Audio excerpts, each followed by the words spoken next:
No government ever voluntarily reduces itself in size. Nobody is listening to your telephones. No government ever voluntarily reduces itself in size. So government programs once launched never disappear. Actually, a government bureau is the nearest thing to eternal life we'll ever see on this earth. These proliferating bureaus with their thousands of regulations have cost us many of our constitutional safeguards. The IRS's targeting of Tea Party and conservative groups came from Washington. If someone did this for political reasons, they should be fired. I'd like to talk to you about abuse of power. On the advice, I exercise my Fifth Amendment right and decline to answer that question. No mass corruption. Not even a smidgen of corruption. Elian Gonzalez has lost his appeal to try to keep him in the United States. He was not taken at the point of a gun. We have a photograph showing that he was taken at the point of a gun. How many of us realize that today federal agents can invade a man's property without a warrant, they can impose a fine without a formal hearing, let alone a trial by jury, and they can seize and sell his property at auction to enforce the payment of that fine? Our natural unalienable rights are now considered to be a dispensation of government. I will, to the best of my ability, preserve, protect, and defend the Constitution of the United States. You and I have a rendezvous with destiny. We'll preserve for our children this, the last best hope of man on earth, or we'll sentence them to take the last step into 1,000 years of darkness. Here comes another hour of insensitivity training with Glenn Woods. Well, I guess the way that you will provide hope and change and fix a neighborhood that's in distress is you start by tearing down all the old buildings, burn them down if you have to. That's the way. Yeah, of course I'm talking about Ferguson. It's the Bold Republic Radio Show. My name's Glenn Woods. Thanks for joining me. All right, I'm going to get into this in hopefully a different way than most of what you've been hearing throughout the day. Because here, let me tell you what I was doing last night. I actually stayed up late last night, which is rare for me. I tend to go to bed early because I like to get up early and get things done. You know, early to bed, early to rise, yada, yada. So I stayed up late last night and watched what was happening in Ferguson from several very interesting points of view. On the one hand, I had Fox News on, but on the other hand, I found online somewhere there was a protester in Ferguson walking down the street with his iPad, and he was broadcasting it onto the web. Now, Shepard Smith on Fox News was wondering, is some of this orchestrated and organized? Well, he was asking that because some people in Times Square, and these were protests happening all over the country, some people in Times Square were holding up pre-made signs as if this was organized in advance. Well, the guy that I was watching walking down the street in Ferguson, he was with a crowd of people who at the beginning were very peaceful. Now, they never got extremely violent, but I'll explain in just a minute. They did step over the line a bit, but not too much. It turns out that he was part of an organization that had put together protests in cities across America. He said so several times and said if you wanted to see live broadcasts by social media, and this was called Ustream, which is not YouTube, it's something else, then I can go to such and such a website. And I did, and I was able to pop around the country and watch people who were in these protests. Now, the protest in Ferguson, and by the way, this is like the Occupy Wall Street crowd that I was watching, same people that put together these protests. So I'm not saying that some of this was not spontaneous and, you know, but a lot of it around the country was pre-planned protests from the Occupy crowd. So make of that of what you will. They were peaceful and doing just fine until they eventually walked down a slope and onto an interstate and they stopped traffic. Now, okay, here's the deal. Because they were blaming the police for breaking that up. They were upset with the police for breaking that up. The police did it calmly. The police formed several lines and walked down on the highway from several different directions, and these protesters just backed up. They didn't want any trouble. Good. So why did the police move them off the highway? Well, the answer is you have the right to protest. You want to protest? Protest. As long as they were walking down an empty street, the police didn't do anything to them. But the moment they started blocking traffic, what are they doing? Interfering with other people's rights. Well, you can't interfere with other people's rights. You're not allowed to do that. The truck driver that was caught in the middle of it, he has the right to participate in commerce. That's one of his freedoms. other people that were driving to whatever, maybe even just going home to go to bed. Well, they're allowed to travel. You can't stop them. So as long as those protesters were just out on the street doing whatever, walking around, waving signs, shouting, usually stupid things, fine.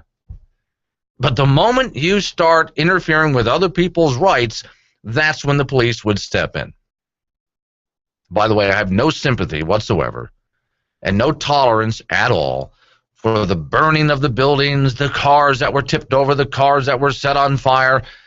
The business owners didn't deserve that. And so when I started putting this show together, which was last night, today's show, I started putting together last night. And I started asking a very basic question, first of myself, then other people on social media, on Facebook and Twitter. So what do you do to fix this? Okay, you want to handle the Michael Brown thing? It's real simple. Grand jury did a very thorough job. Michael Brown was not some innocent kid that was gunned down in cold blood by some racist police officer. Michael Brown was a thug who had just robbed a convenience store, roughed up the owner of the convenience store, and then when a police officer tried to arrest him, he went at the police officer. The police officer feared for his life.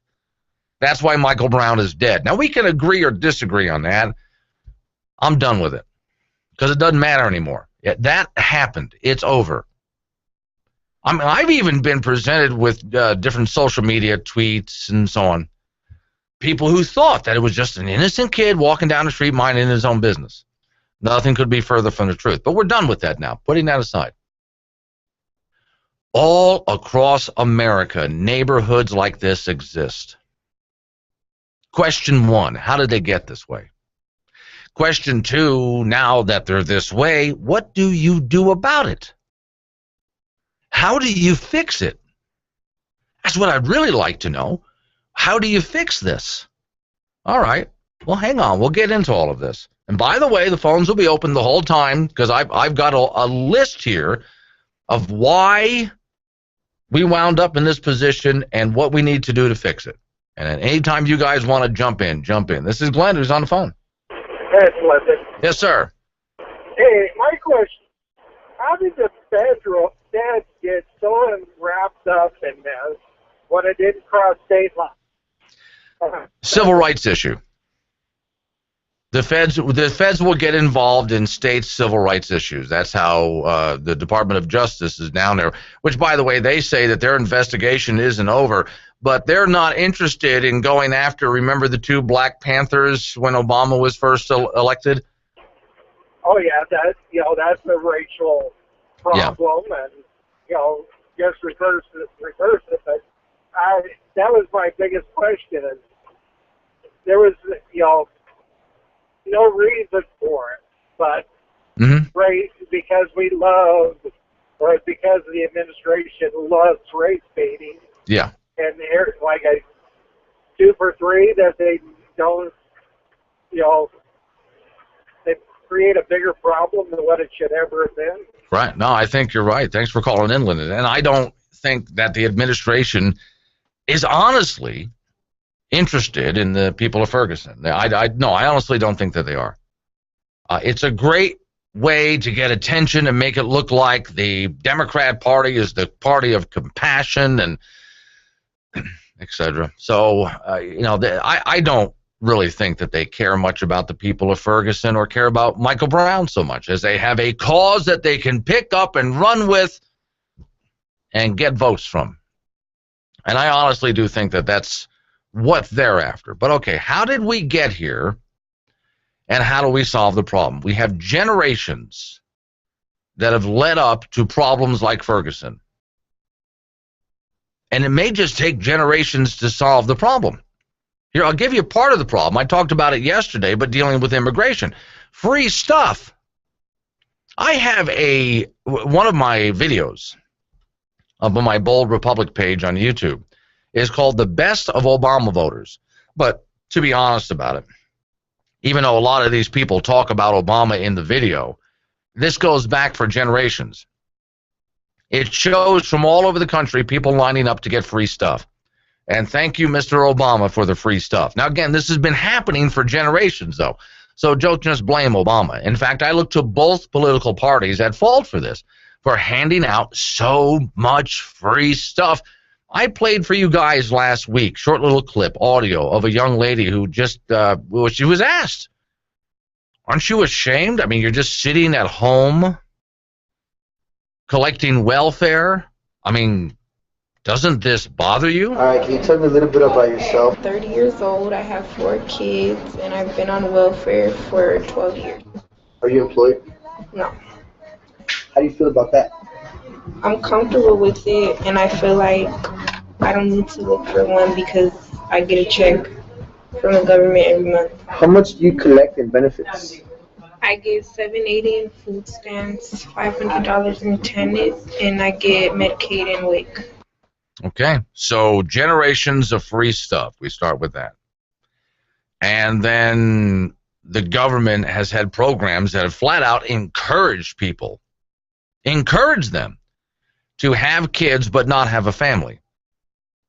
So between the free stuff and the encouragement to have kids and not have the family, that's part of your problem here. There is no sense of community. If there was a sense of community when Michael Brown was shot, if they believed that it was an innocent kid that was shot, the answer is not to burn down the stores and burn up the cars in your own neighborhood. And by the way, a lot of those businesses are not going to come back. Even though some of those people were born and raised in those neighborhoods, they're not going to come back. They may have insurance to replace their business, but they're not coming back. Well, I know that because we'll take a look at, after the Rodney King riots, go back to some of those neighborhoods. Some of those stores are still empty. They're not coming back. Who would? Why would you? There's got to be an answer. First, we have to look at what caused the problem. Then we have to look at how to fix the problem. Now, while searching around for answers, I decided to look into the same exact community that I'm talking about right now. Because let's face it, I can talk about this, but what is my real life experience? Come on, I admit to you, I talk about it too much. I'm an island boy. I grew up in paradise. I grew up on an island off the coast of the Everglades, for Pete's sakes. Okay, when Jimmy Buffett sings about Margaritaville, I know exactly what he's talking about because that's where I grew up. So what do I know about a place like Ferguson? So I thought, well, the answer would be to go to the people who live in neighborhoods like this and look to the people who are actually talking common sense. Like this fella. Hey everyone, it's Jonathan. I just want to get straight to the point about this Michael Brown incident. Let me tell you something, and I said this before. What we're doing out here is not helping. Us rioting, looting, burning down donut shops and stores and everything else, liquor store, Shanae's hair salon for the extensions. This is not helping. Us acting a fool out here because we pissed off at the police is not helping. I said this before and I said it again. Change is not going to come until we change it. I like this guy. Now this video, by the way, goes on, it was about 15 minutes, something like this.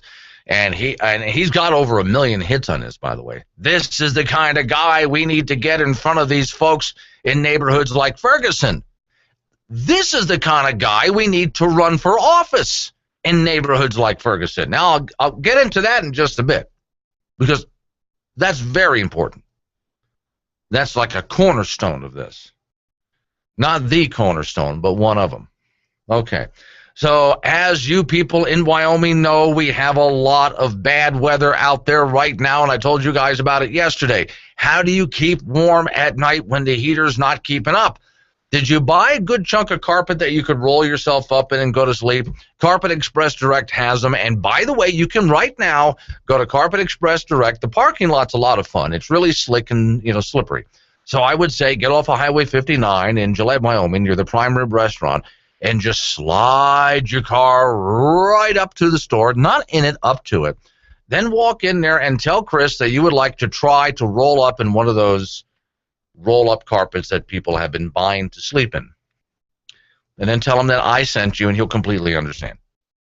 By the way, you can also redo your floors in anything from wood to tile to carpet at Carpet Express Direct. They serve Northeast Wyoming, and they are located right smack next to the Prime Rib restaurant, which is Highway 59, which is in Gillette. Bold Republic. To my darling wife and kids, I'm writing to you what might be the last thing I ever say. I'm trapped in the bathroom, you see. The toilet is clogged. If I open the door right now, it might be the end for us all. I think it might go all the way down the sewer line. Maybe the clog even goes to the septic. Well, I'm not sure if it needs to be cleared or pumped. Please call Roto-Rooter right now. They're the only qualified service in Northeast Wyoming. Just go find the card for Roto-Rooter under the magnet on the refrigerator. The guy's name is Brian. The phone number is 307-686-1573. If you don't get this note in time, I love you. I'm Professor Burke from Farmers Insurance, and this is 30 Seconds of Smart. So you want discounts on your home insurance. Upgrade your roof. Upgrade your plumbing. Get a burglar alarm. Get a fire alarm. Combine policies with your spouse. Bundle your coverage. Quit smoking. And, of course, talk to farmers, because the more you know about home insurance, the more you can save. We are farmers. Get smarter about your insurance at farmers.com. Stop by and see Lyle Austin, 201 West Lakeway Road in the Lakeway Professional Center, 686-5002. That's 686-5002. Hello, Americans. Rod here with My Made in America store here in Gillette, Wyoming, where you know it's made right here in the USA. Check out our new line of t-shirts and hoodies, 1776 Industries. New long-sleeve FR t-shirts are in. We have over 700 old-time tin signs and thermometers, stickers, patches, vinyls, temporary tattoos, cookbooks, mixes for dips, soups, sauces, no-bake cakes, scented candles, the largest selection of American-made cast iron cookware in the county. Don't forget your veterans, God bless America, and buy American. It matters. MyMadeInAmericaStore.com. Wyoming citizens, I come to call your attention to a matter of utmost importance and urgency that will affect each of us. Governor Meade, in backroom meetings, has been working for years, as he describes, to implement a refugee resettlement program in Wyoming. Meade has contacted the U.S. government to formalize a public-private partnership. My point is, were you asked your opinion or support of this partnership? Meade didn't even discuss the issue with our legislature.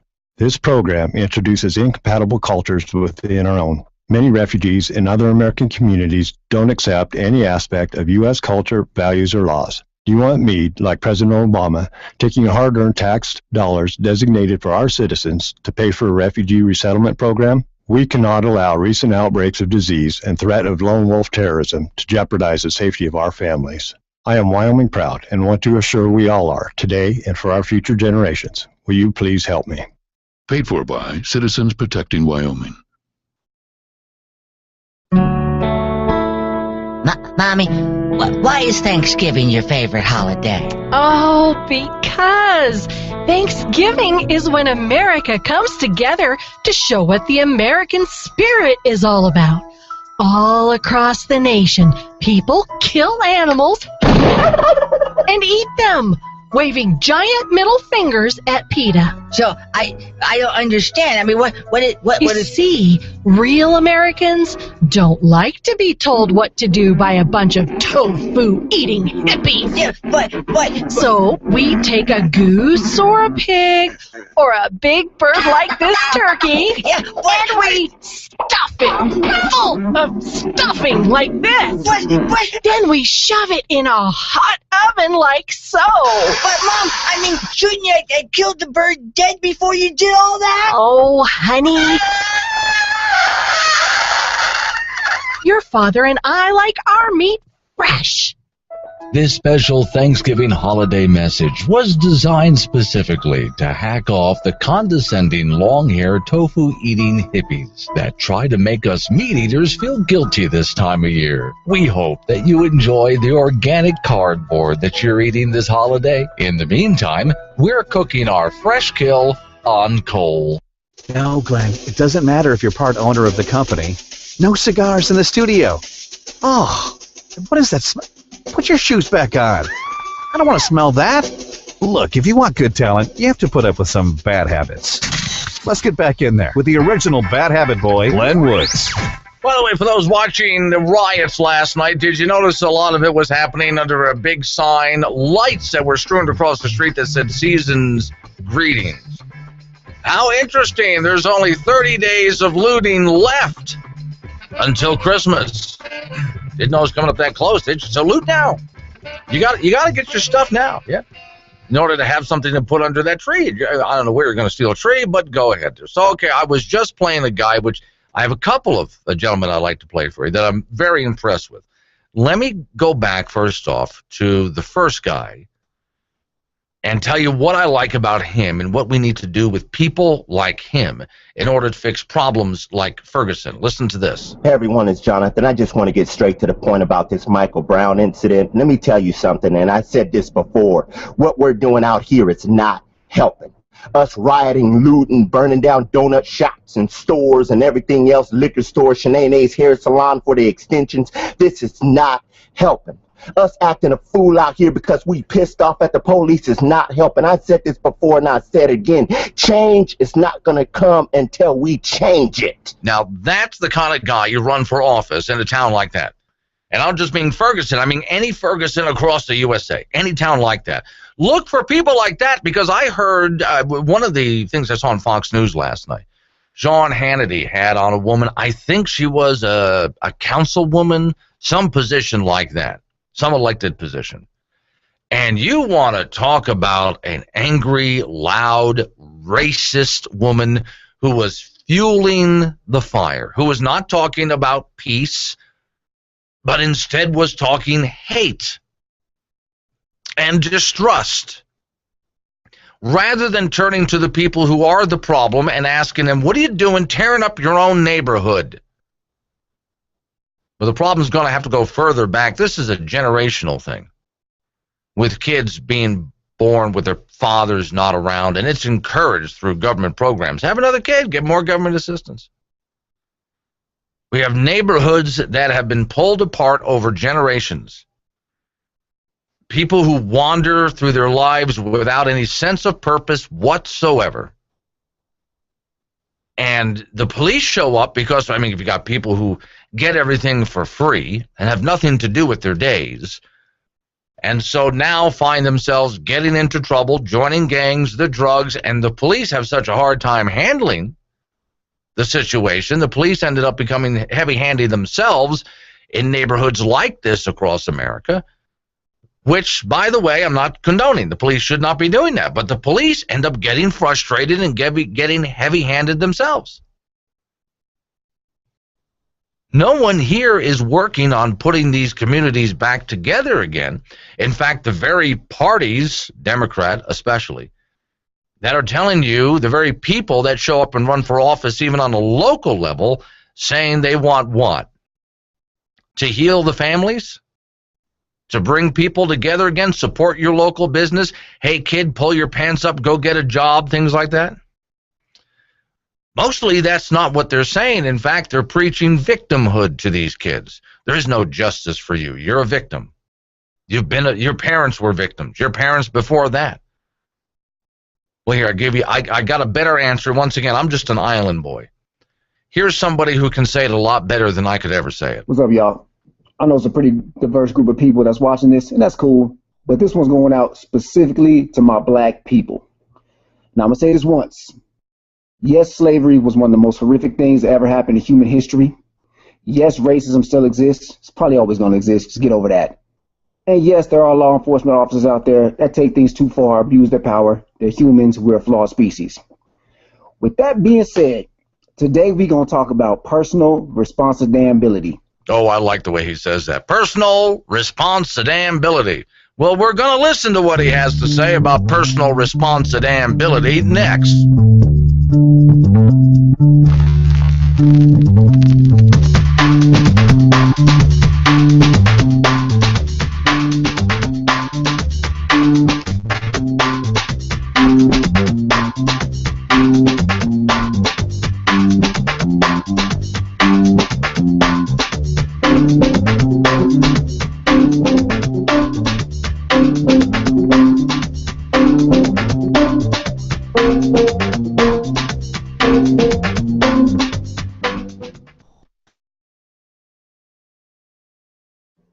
I'm Andrew Klavan, and this is The Revolting Truth.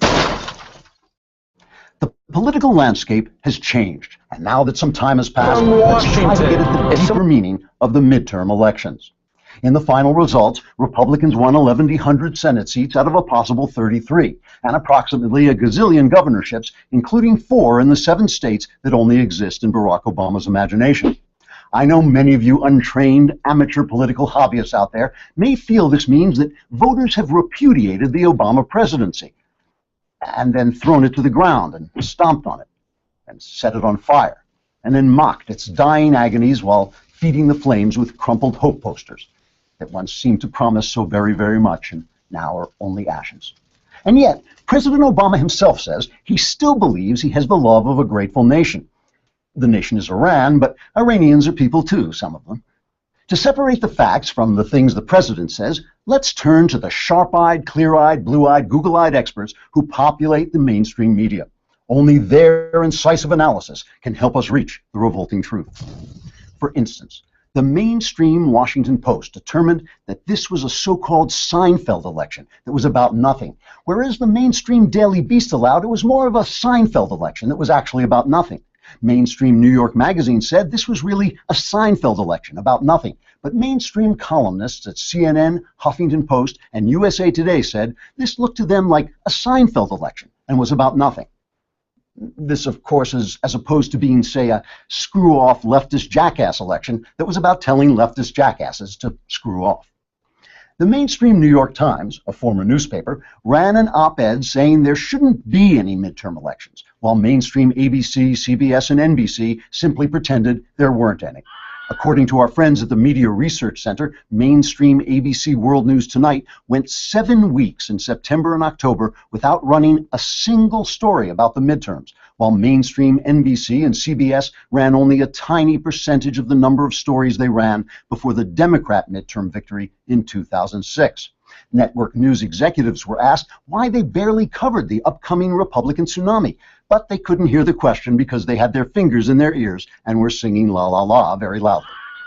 But in the wake of the crushing, excoriating, devastating, humiliating, crushing and humiliating and devastating and humiliating rejection of Obama and the Democrat agenda, mainstream news commentators were quick to explain how Republicans winning elections meant Republicans were losing elections. Matthew Dowd from the mainstream ABC News Network said the Republican election triumph left the Republican brand still very damaged, whereas Jim Vanderhey of the mainstream website Politico said the GOP victory will put the party in a hell of a jam. And Mika Brzezinski at the extremely mainstream MSNBC said the Republican wave will hurt Republicans because it will embolden their self-destructive ways. And while Republicans did crush the Democrats, and did see them driven before them while hearing the lamentations of their women, Ben Smith of the mainstream website BuzzFeed said the elections meant surprisingly little, while Chris Cillizza at the still mainstream Washington Post called the elections boring, vapid, and inconsequential. Chris Matthews made the following face. So, there you have it. According to the mainstream media, the midterms were elections about nothing that shouldn't have been allowed and didn't really happen, but if they did, they didn't matter, and Republicans lost them even if they won. Now, some of you may say this sort of election analysis only proves that so-called mainstream journalists are really just a bunch of ideologically corrupt leftist shills seeking to twist the facts to advance an extremist agenda that's completely out of keeping with the founding principles of the United States. I'm Andrew Klavan with The Revolting Truth. So, yes, Glenn is pro-gun, but we only let him have one bullet, and we make him keep it in his pocket. Sound familiar? Inside that man's body is a little child calling out for help. Let's get back in there. Here's Glenn Woods.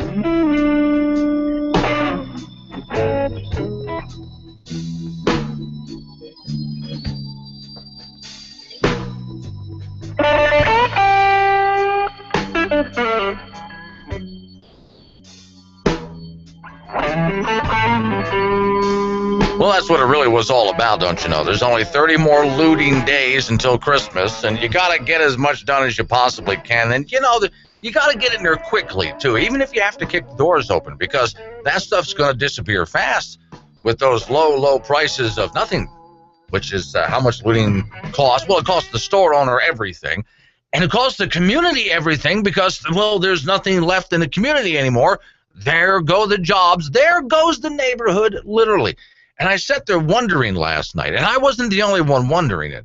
A friend of mine called me on the phone, asked me the same question. I'm about to ask, what kind of job do these people have where they can take time off from work and loot and pillage and burn? Then I realized, oh, yeah, that's right, they don't. Okay, yeah, that's how they can do it, yeah. And then it was pointed out to me, and I think brilliantly so, that, hey, maybe that is their job. Well, they got to continue to play the victim and lash out in a childish rage as a victim in order to continue to get all of the benefits that they get. So maybe that is their job, to loot every so often. Am I being too harsh? Well, I don't know. Let's go back and listen to this guy. Again, I'm an island boy. What do I know? So let's go back and listen to a gentleman who is actually from a neighborhood like Ferguson. What's up, y'all? I know it's a pretty diverse group of people that's watching this, and that's cool. But this one's going out specifically to my black people. Now, I'm going to say this once. Yes, slavery was one of the most horrific things that ever happened in human history. Yes, racism still exists. It's probably always going to exist. Just get over that. And yes, there are law enforcement officers out there that take things too far, abuse their power. They're humans. We're a flawed species. With that being said, today we're going to talk about personal responsibility. Black people, it is 2014. Hate to break this to you. If your life is messed up, it ain't because of slavery. Your ass was never a slave. You probably ain't know nobody that was a slave. You probably don't know nobody that knew nobody that was a slave. Slavery ended a long time ago. Yes, it put us in a big hole in this country, but guess what? Dig your way out of it. Civil rights, about 50 years ago. I don't know if y'all know, we won. We like Google it, we won. Yeah, it was a fight. They marched, they sat in, we won. So in 2014, if your life is messed up, look in the mirror, figure out what you're doing, what you're not doing, take some personal responsibility for yourselves, for your lives. I sent this guy a message, by the way. Just tell him I got nothing but respect for what you just did there. First off, personal damn responsibility. Love that one. Then I also love the civil rights. Did you catch that one? The civil rights movement. We won. We did. Look it up. Google it. Oh, I love that. All right. So you got to take some personal responsibility from yourself. So let's talk about respect. Since I sent this guy a note saying, after what you just said there, I have nothing but respect for you. Let's talk about respect for a minute here, because that's something you often hear. Man, you got to show some respect, okay? Well, respect is earned. What kind of respect are you after here? Here's respect from a guy like me, if you want respect. When I see that you get up early in the morning and you get yourself all cleaned up and ready, and you go to your job and you work hard to provide for you and your family, and you accept the responsibilities in life, and you're a good, decent, upstanding citizen and a contributing member of society, see, that's what I have respect for. Now, there's a picture that I have, several pictures that I have, of stores being looted. And as I look at some of these pictures of stores being looted, one of them first thing I noticed was, hey, there's a lot of people with their pants like way down below their butts. Not the guy in the picture I'm showing right now. He's just leaving a convenience store with a bag full of whatever he can carry. But, you know, you don't get a whole lot of respect out of that. When you're in the camera dropping the F-bomb and screaming at the police and demanding some respect, that's not how you get it. I'm thinking that's also part of the problem. Stan, why are you wearing a sweater with a bullseye? Because it's hunting season. Right, so... And there are hunters everywhere. Okay, but why the bullseye? Well, if everyone's been shopping at Rocky Mountain Discount Sports... Oh, right. That's bad. The way I figure it, we don't stand a chance. Oh, good point. We don't stand a chance. Might as well give them a clean shot. With everything you need for hunting season, Rocky Mountain Discount Sports, with locations in Casper, Gillette, Riverton, Sheridan, and Cody, Wyoming. Nice knowing you, Frank. You too, Stan. Wyoming citizens, I come to call your attention to a matter of utmost importance and urgency that will affect each of us. Governor Meade, in backroom meetings, has been working for years, as he describes, to implement a refugee resettlement program in Wyoming. Meade has contacted the U.S. government to formalize a public-private partnership. My point is, were you asked your opinion or support of this partnership? Meade didn't even discuss the issue with our legislature. This program introduces incompatible cultures within our own. Many refugees in other American communities don't accept any aspect of U.S. culture, values, or laws. Do you want me, like President Obama, taking hard-earned tax dollars designated for our citizens to pay for a refugee resettlement program? We cannot allow recent outbreaks of disease and threat of lone wolf terrorism to jeopardize the safety of our families.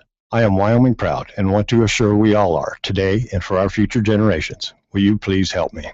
Paid for by Citizens Protecting Wyoming. Now don't you look sweet? Do you have everything you need for your horses?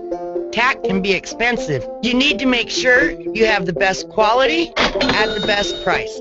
That's where Thar's Feed and Ranch Supply comes in. At Thar's, you'll find friendly folks who have the best interests of your horse in mind.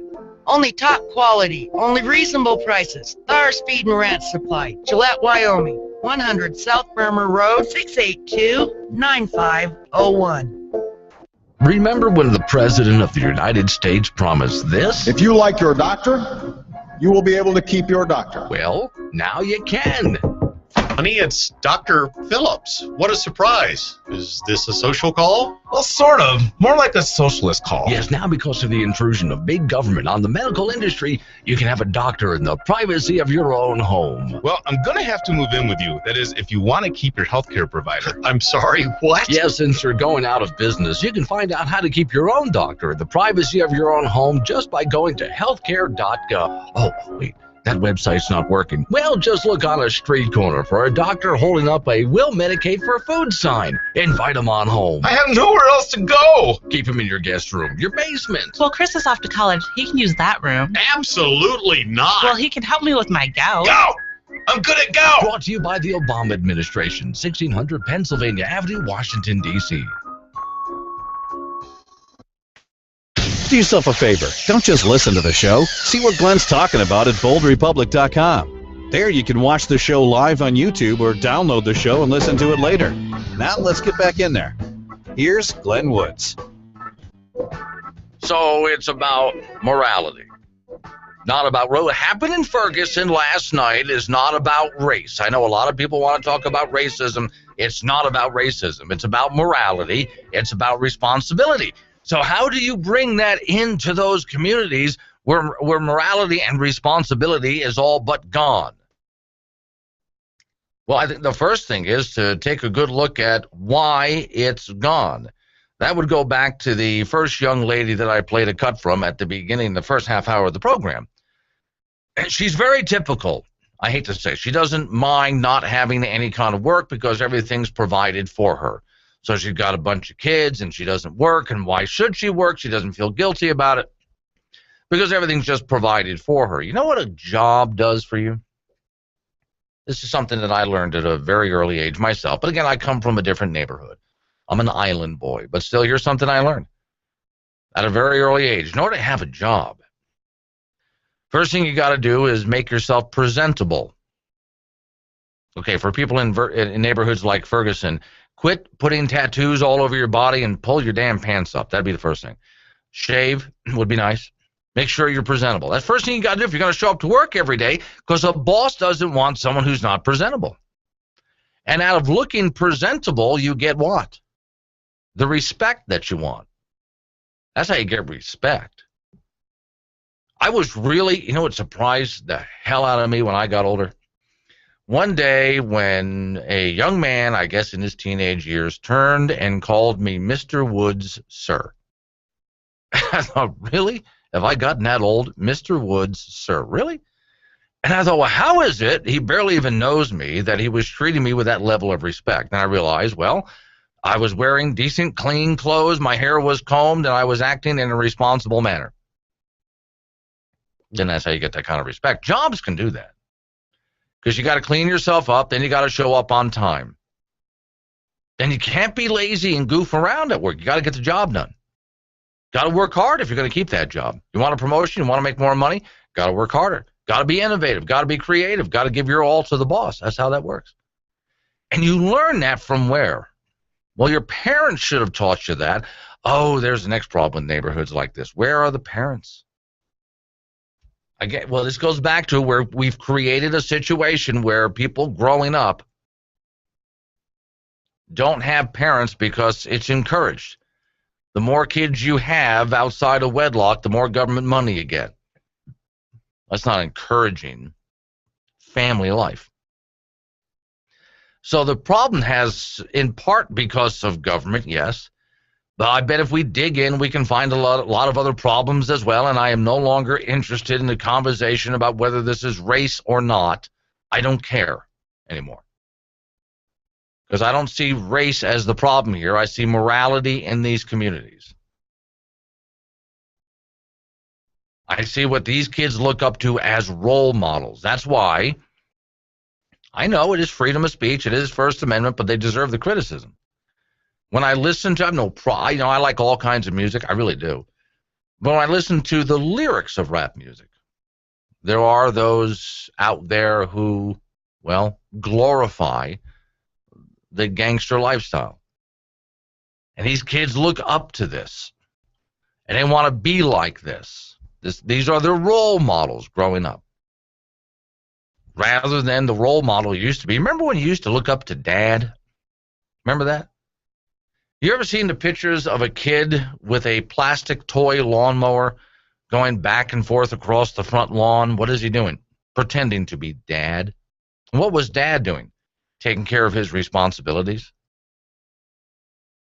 Taking care of the house, taking care of the family. See, that's not their role models anymore. And so that's the problems we have in communities like this. Now, I can get outside of Ferguson if I wanted to. I mean, I can go to a trailer park someplace in the deep south and point out the same thing. That's why I say this is not a race issue. This is a morality issue. This is a responsibility issue, and we have quite literally decades worth of work to do. So the question is, in all of this mess, where do you begin? Well, let me tell you what you don't do. Throw more money at the problem. That is not going to solve a thing. We've been doing that for decades, and it doesn't solve a thing just to come up with another government program. Did any of you out there remember midnight basketball? That was another big, Congress came up with it. We're going to open up these basketball courts in the middle of the night and give these kids some place to go and play so they're not on the streets, and it'll help them, and it didn't do a damn thing. So throwing a bunch more money at government programs is not the answer that we're looking for. And if you know me well enough by listening to this show, if you're thinking, well, we got to look to government for some kind of government solution, no, they cause problems like this. I'm actually looking to get government out of these neighborhoods, with an exception of you actually need police that'll keep the peace. Not to go in there and just bust heads, but to keep the peace. By the way, on the police side, real quick, it looks to me like what the police need to do is what police officers used to do across America, be part of the community. Because being part of the community means you're liked and respected, and you're only tough when you have to be. Some retraining there might help. But where do you begin? All right, I'll wrap it up with that next. And I'd like to hear your suggestions, too. 307-363-4093. That's 307-363-4093. Where do you begin with all of this?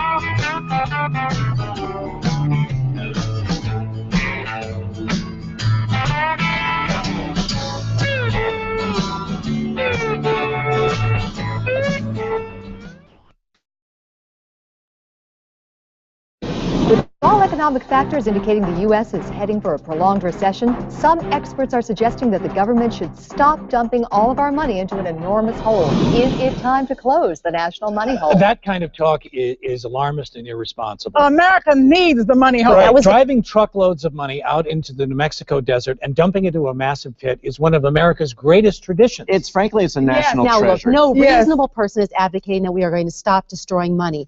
But the American people earn that money. They have the right to decide how it should be destroyed. Well, so you are in favor of personal money holes? Yes, people should be able to dump money into a hole in their backyard or flush it down the toilet. Let the free market decide the most efficient way of destroying My money. father worked 2 jobs so he'd have money to put in the money hole, and he never complained. Now, you can't depend on private money holes to destroy that money. Duncan's right. I mean, some of this money could blow away. Yes. Some of it may not be correctly buried. I mean, there's too many variables. That's why the government pours gasoline into the money hole and lights it on fire to make sure all the money is destroyed. I love the money fire. It's just like they say, you have to throw money in a hole and set it on fire to make money. Okay, but find the cheapest way to destroy that money, like shredding it up and feeding it to hogs. Tell that to the Adding digger who's jobs worked the graveyard shift for 20 years. Digging the hole is all he knows. The sheer number of shovelers that it takes to maintain But that if hole. we're talking about closing holes, I mean, what about the soldier hole? How about the energy hole? I mean, I can't believe that closing the money hole is even on the table. Why are you pushing this pro-hole agenda? Is the money hole lobby paying you?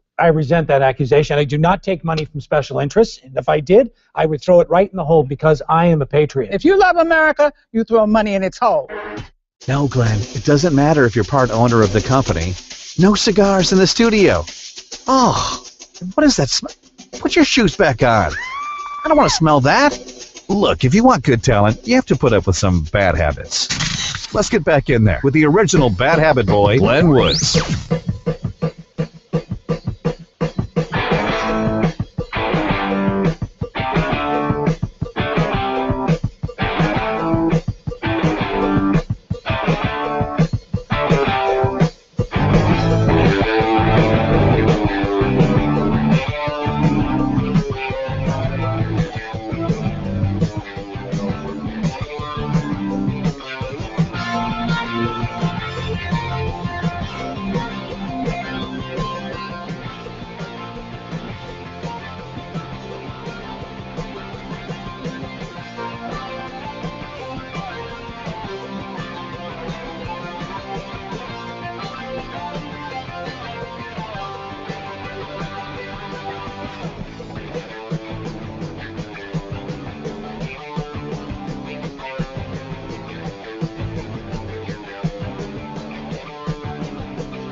It's the Bold Republic Radio Show. My name is Glenn Woods. Thanks for joining me. And right away, I head over to the phones. Who's on there? What's your name? What you got for me? Hello? Oh, I think I lost him during the course of the break. All right, if you want to try back, 307-363-4093 is the phone number. That's 307-363-4093. And, of course, pretty much everything I'm talking about and a whole lot more, you'll find it on my website, which is boldrepublic.com. By the way, Dan, if you're listening, or Nick right now, have Dan stop by and pick up a couple of batteries for my mouse. They are size AA. Well, the cordless mouse that I use to click around some things is starting to die, and I forgot to pick some up there. So anyway, 307-363-4093 is the phone number. And I'd just be really curious to hear what you think. No, seriously, but what you think about how you fix a problem like this in neighborhoods like Ferguson. Notice I'm not just mentioning Ferguson. I'm mentioning any neighborhood across America that's just like Ferguson, where the same kinds of problems have been created, and you notice there seems to be a common thread because they're the same kinds of problems. So something similar happened across America. In all of these cities. Now, I have a list here, and I've got some great suggestions, by the way. If you go to my Facebook page, just go to Bold Republic on Facebook, and when you're there, you'll see that I've put an article about Ferguson there. And folks started leaving comments about Ferguson on my Facebook page about answering the question, how do we fix this? And there are those people who threw up their hands and had no clue how do you answer this? What do you do? And they just want to give up. Now, I'm not going to do what the president has done, because the president does this hopey, changey thing, but then doesn't offer any specifics about exactly what he's going to do. And by the way, there were plenty of people that I heard last night on television in Ferguson that just said, I've given up on Obama. Well, you know, the problem, I'm glad you have. But the problem is you looked to somebody else to solve your problems in the first place. You want to solve your problems? Don't look to your president. That's like when people look to the president and ask, Mr. President, where are the jobs? Why are you asking him? It is not his responsibility to make sure that you went to school every day and got an education.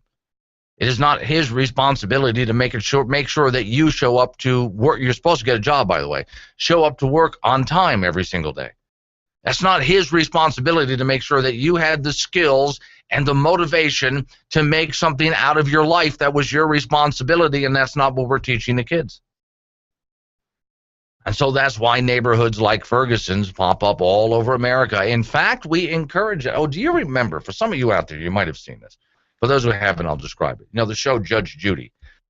No, I don't watch Judge Judy. I know of the show, though. And somebody cut out a clip of Judge Judy and put it up on the internet, and oh, Lord, it was amazing.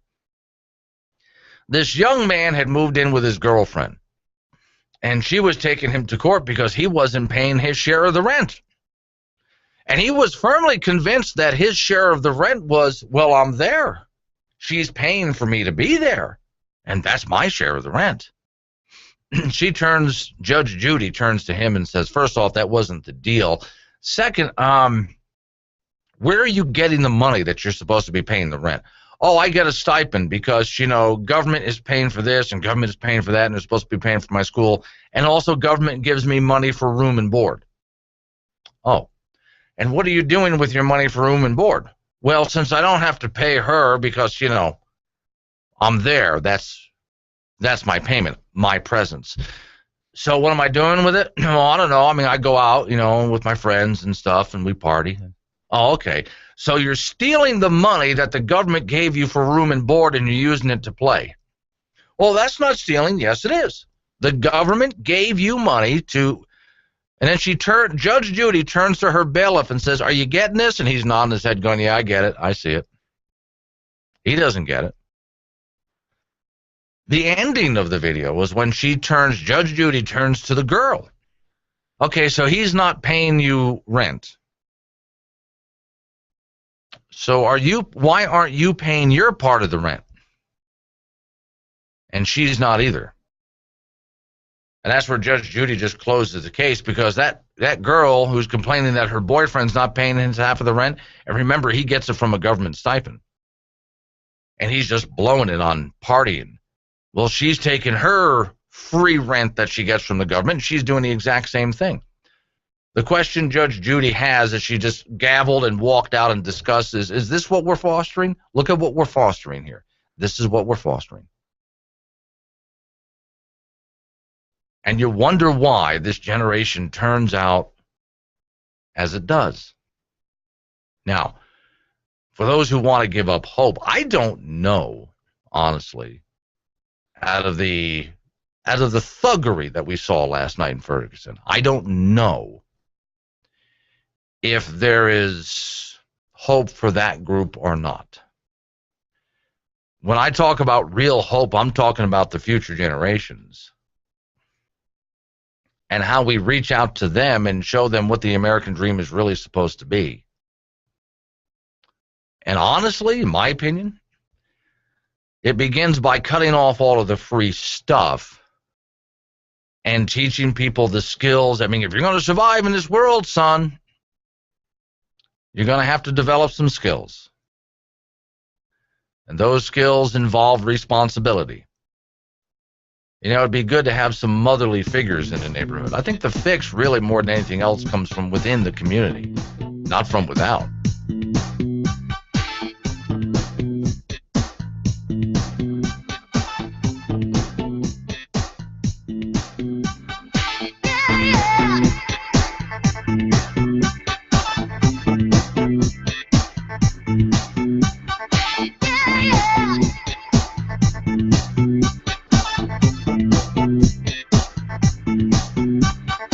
Go!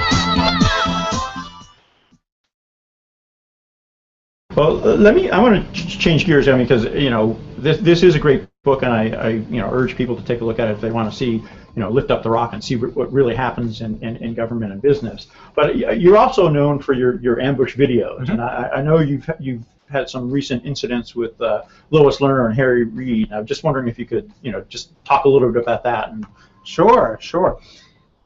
I love confronting politicians or corrupt bureaucrats on camera, putting them on the spot, trying to get honest answers from them, trying to get comments in these unguarded moments, because the media in D.C. is absolutely pathetic. Absolutely pathetic. They only care about having access and being part of the club. They're taking selfies with politicians. These are people they're supposed to be reporting on. Now, what I do actually is not very different from local media across the country. You turn on the local news, there's generally some beat reporter trying to track down a government official or a shady business owner who's trying to evade the media. In fact, 60 Minutes built their entire brand with Mike Wallace showing up unannounced, these unscheduled interviews, and trying to get comment from people who did not want to give it. So it's not like I'm really inventing anything here. I'm just employing these same exact tactics and turning it on people who are corrupt, like Lois Lerner. I mean, the fact that she is not, she used her position at the IRS to terrorize Americans based on their political beliefs, and it looks like she's going to get away scot-free. She's sitting on a government pension of $100,000 a year. I mean, the whole thing is a travesty. It should never happen. People should be hounding, media should be hounding Lois Lerner every single day, and it shows you the warped priorities of our culture today, where some celebrity can do something and you have media and paparazzi on their front lawn trying to get a picture, trying to get some form of comment, but yet you have someone using the most feared agency in America to terrorize Americans based on those political beliefs, and not a peep. The media thinks it's a phony, made-up scandal. That's how they report it. I mean, shoot, literally, there should be reporters camped out on Lois Lerner's front yard every single day trying to get answers from her. Yeah, I mean, it does seem that Washington sort of exists in this bubble separated from the rest of the country, and I'm sure, when you do these kinds of ambush interviews, or whatever you want to call them, it is a way to sort of get access to these guys in a way that breaks that bubble and actually lets the rest of the country see these guys and for what they really are. And I guess Harry Reid, it got a little more physical. Right? A tad more physical. I mean, Lois Lerner tried barging in a neighbor's door, home unannounced, with her 2 dogs. It was an elderly woman, and eventually she was kicked off the woman's property. Harry Reid, it was in one of the congressional buildings, and I saw him and wanted to ask a very simple question, and the question that should be asked of him every single day. How did he get so rich working in government? Harry Reid, who was born into poverty, entered politics with not that much money, is going to leave politics a multimillionaire. How does that happen when you worked in government your entire life and you raised a large family and you've had 2 residencies on opposite ends of the country? I think that's a fair question, right? How he's enriched himself as a so-called public servant.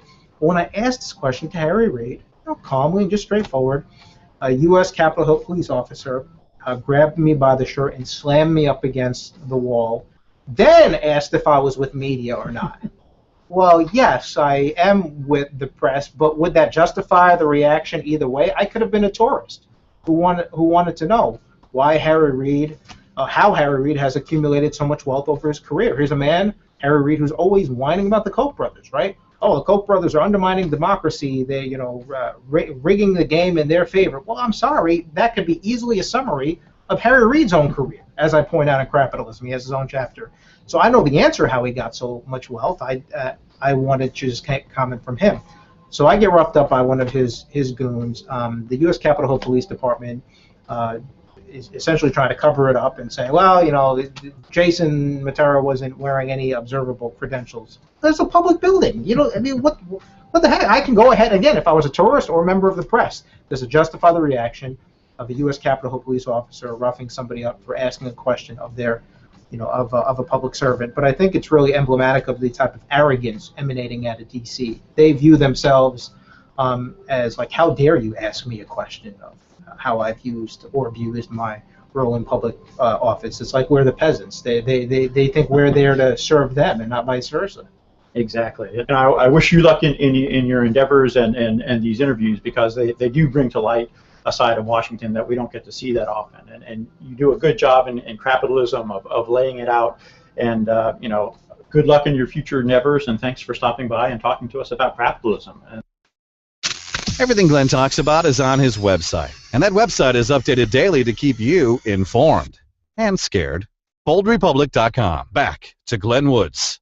The Obama administration announcing new carbon emission standards. President Obama is going around Congress to force a steep 30% cut in carbon emissions. Could force hundreds of coal-fired plants to shut down. So if somebody wants to build a coal-fired plant, they can. It's just that it will bankrupt them because they're going to be charged a huge sum for all that greenhouse gas that's being emitted. The Environmental Protection Agency plans to cut carbon emissions by 30% from 2005 levels by the year 2030. Linking the move to health problems like asthma, he taped his weekly address at the Children's National Medical Center. Often these illnesses are aggravated by air pollution. Pollution from the same sources that release carbon and contribute to climate change. This will cost $50 billion a year, 250,000 jobs. The administration has set out to kill coal and its 800,000 jobs. But some charge the economic impact could be devastating to coal-producing states. If it succeeds in death by regulation, we'll all be paying a lot more money for electricity if we can get The U.S. Chamber of Commerce estimates it will cost the economy $50 billion a year. Irreverent, but honest and tastefully tacky somehow. Here comes another hour of insensitivity training with Glenn Woods. Yeah, I got one more thing on the Ferguson thing, and then we got all these other things to talk about. So let's get to the Ferguson thing to wrap it up, then we'll get to the other things. So here we go with all of the things.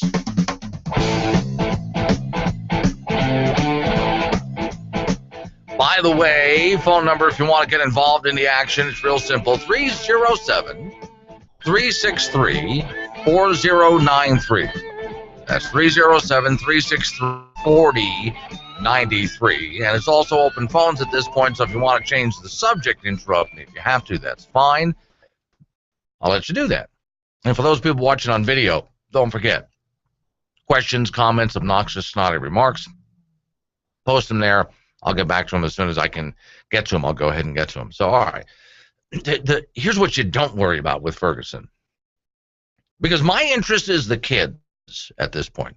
I'm looking at most generations out there, and I just saw them last night as a lost generation in Ferguson.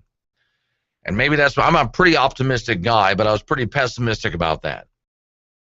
Who knows? Maybe I'm wrong. I hope I am. That lives can be turned around. I believe there's no such thing. Well, there's almost never such a thing as a lost cause. I've seen people turn their lives around at any number of different stages of life. So that, fine. Turn your life around if you can. Or if you can turn somebody else's life. Here's what you don't worry about. You know, right now all the conspiracy theorists are out there about Ferguson. Don't even bother. Have you heard of all of them? Oh, God. Here's the story in front of me. The residents of Ferguson, Missouri woke up Tuesday morning, more devastation than anything wrought by protesters who demonstrated against the police in August. Several businesses in flames, rows of cars torched, violent demonstrators, injuries. This was the response from Ferguson's contingent of protesters, a grand jury decision, as we all know. Okay. Before the county prosecutor had even announced the grand jury had found no probable cause to indict Officer Wilson, Think Progress editor posted a video featuring two legal analyses suggesting that the prosecution had tainted the jury by allowing them access to all the evidence in this case. Yeah, but you rigged the grand jury by allowing them to see all of the evidence. We start there. Claim was repeated by those in the irrelevant press who sympathized with the violent demonstrators. Some said they would be absolutely shocked if there was an indictment because it was a rigged system to begin with. That came from, of course, MSNBC.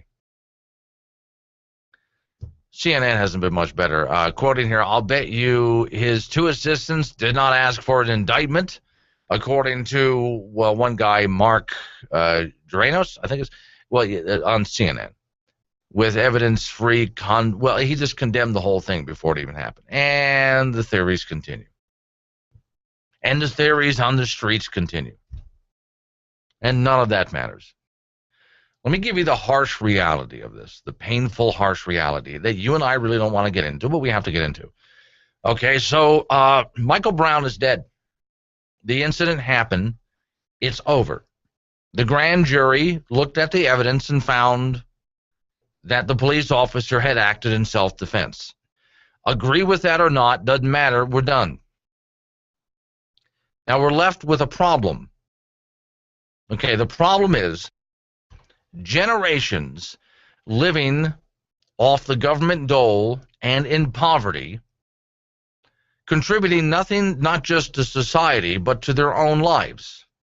Stuck, not stuck in the sense that they can't get out, but I mean mentally stuck. They could, but they seem to be caught in some kind of a loop here, where every single generation just hands the ball off to the next generation. They're all just stuck. They don't see any way out. They see no hope. They're convinced that if they try to get out, the man will put them down. That's the issue here. How do you overcome that? Because you know something? Every child born in neighborhoods like Ferguson across America has the ability to get out of that situation and make something of their lives. But they're not going to do it when they're living, literally growing up on the filthy floor of some rundown apartment that and the the parent that's taking care of them only had them for government assistance. Between the gangs and the drugs, they're just the ball's going to be handed off to them, and they're going to grow up the same way. And they're going to have the victim mentality. They're going to continue to blame everybody else every step of the way. Over the next few years, you're going to keep hearing conspiracy theories about this. You're going to hear theories about how the police officer walked. You're going to hear everybody seems to have a different and wrong idea about how Michael Brown died. And none of that matters anymore. Racism, charges of racism are thrown around. Hey, in fact, you've even heard the charge over the years that the reason there's so many drugs in the black community is because the white people put the drugs into the black community. Have you heard that theory? All right. What a waste of time. Please don't see that we can start another government program to fix this. I played you in the first hour of the program two very good people. In fact, there was a third one. You know, I should have gone and looked for him before I did the show. There was a guy who left a neighborhood like Ferguson or in that same area. I forget what the name of the neighborhood is, but it's in the same area. And he went and joined the Marines. And when the whole thing at Ferguson started, he was back home. And he posted a video online. And the first thing he did, he had his pants hanging down below his butt. I'd like to say something to my brothers in Ferguson. And the first thing he did was he pulled his pants up and buckled them properly. Pull your damn pants up. Next, finish your education. Next, get a defining purpose for your life. Something legitimate. Get a job. Work hard. Make something of yourself. This guy'd become a Marine, having left a neighborhood like Ferguson. You know what really? I wouldn't doubt that he had some good parents in his life, but let's say he didn't. What really helped him get back on his feet is the discipline of the Marines. Look at him now. And this young man can be something. And that's the real problem here. That's why I say the problem is not racism, as I see it. I don't see race as the issue here. I keep saying lost generation. Several lost generations. The problem is morality. The problem is no parents in the home. No sense of community when families would help their next door neighbors out. There's no sense of community there anymore. I can prove this. The neighborhood was pretty much burned to the ground last night. Where's your sense of community? If there was a sense of community, it would have never been considered. You know, it used to be in a neighborhood, if there was a punk loudmouth kid in the neighborhood took care of the punk loudmouth kid and got him back in place. That behavior was not allowed. Well, apparently, though, there are neighborhoods where it's still allowed. Nick sent me a note. Really, the grand jury shouldn't see all of the evidence. This is the most hypocritical opposite to justice there is. Yeah, that's right. Well, let's put it this way, Nick. If the grand jury was not allowed to see all the evidence, and this is where I mean you've got to watch out for people like this. Well, they didn't let them see all the evidence, so how could they have come to the proper decision? Fine, so you let them see all of the evidence. You let them see all of the evidence? Well, no wonder they came to that decision. It confused them.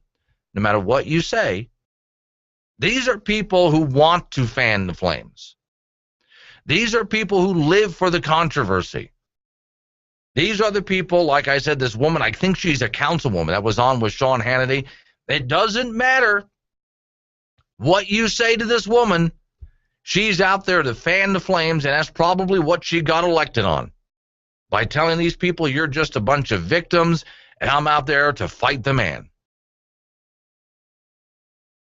Rather than, I mean, when you talk about giving people hope, rather than teaching people to look to themselves, to realize the power within themselves, to realize how smart they can be, that they can make something great out of their lives. And making something great doesn't necessarily mean you're a famous celebrity with lots of money.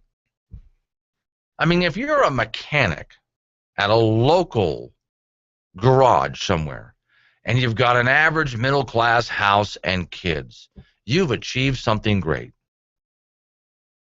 There's not a thing about that we can look at and be ashamed of. Working hard for a living, providing for your family, that's what greatness is. But instead, the role models that have been put in front of these kids, and now go back to the next problem. There's part of the problem, the role models. Who's your first role model when you're growing up? Your parents are. That's why I keep going back to where are the parents. That's your first role model growing up. To solve this problem in neighborhoods like Ferguson, we're going to have to find proper role models. You're not going to find them in the politicians and bureaucrats of any government organization because, well, look how corrupt they are. Okay, so those are not role models. You're not going to find role models in your celebrities. Look how messed up celebrities are. Why do you think they make tabloid news all the time? Look how messed up their lives are. So those are obviously not role models. I've been searching all day for what is the solution to the problem. The solution is going to come within the community, and it's going to take the good role models, like, and I'm going to play just a clip of each again, like these two people. Good role models like these two gentlemen are the people who need to step up and work to save the next generation. Oh, and cutting the ties of government-free stuff and making people work for what they have goes a long way. Hi, this is Glenn, who's on the phone. This is Jerry. How's it going, Glenn? Good, Jerry. What you got for me? Okay, last night, I don't know if you happened to catch this particular little clip, but there was some lady, and she was all distressed. I don't know if she was a shop owner or knew someone who was a shop owner or was just in disgust at, what was going on. But this is just an illustration of how ignorant people are. This lady's running around saying there ought to be a law against this kind of behavior. There ought to be a law against this kind of behavior. Hello, there already is. They're committing criminal acts. Yeah. I wonder, did she just grow up around it so she's not aware that there's laws because she sees it every day? I don't know. It's the sad part about that is that, there's people out there that are shaking their heads in agreement saying, yeah, there really ought to be a law against this kind of stuff. Yeah. And it's just, an illustration of how ignorant people have become. Mm-hmm. Well, you know, one that I saw, which I got a kick out of, I was telling you in the first hour that I was watching from the view of some kid that was embedded with a bunch of Occupy Wall Street style protesters, and they turned to a line of police officers and said, "You're supposed to be protecting us." Okay. So you already see what the problem with that statement is, right? You're laughing already. Well, just up the block, there's a bunch of guys burning buildings and cars. Why do you think the police are there? To protect you against that. As he's throwing a Molotov cocktail into a storefront. Yes. You're supposed to be protecting us. All right.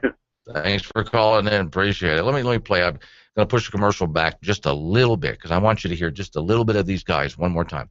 Here's how we save these neighborhoods. We go into, because these people exist in these neighborhoods. They exist. We find them.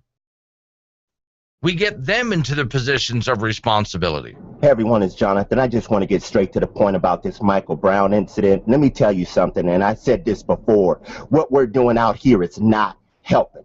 Us rioting, looting, burning down donut shops and stores and everything else, liquor stores, Shanae's hair salon for the extensions. This is not helping.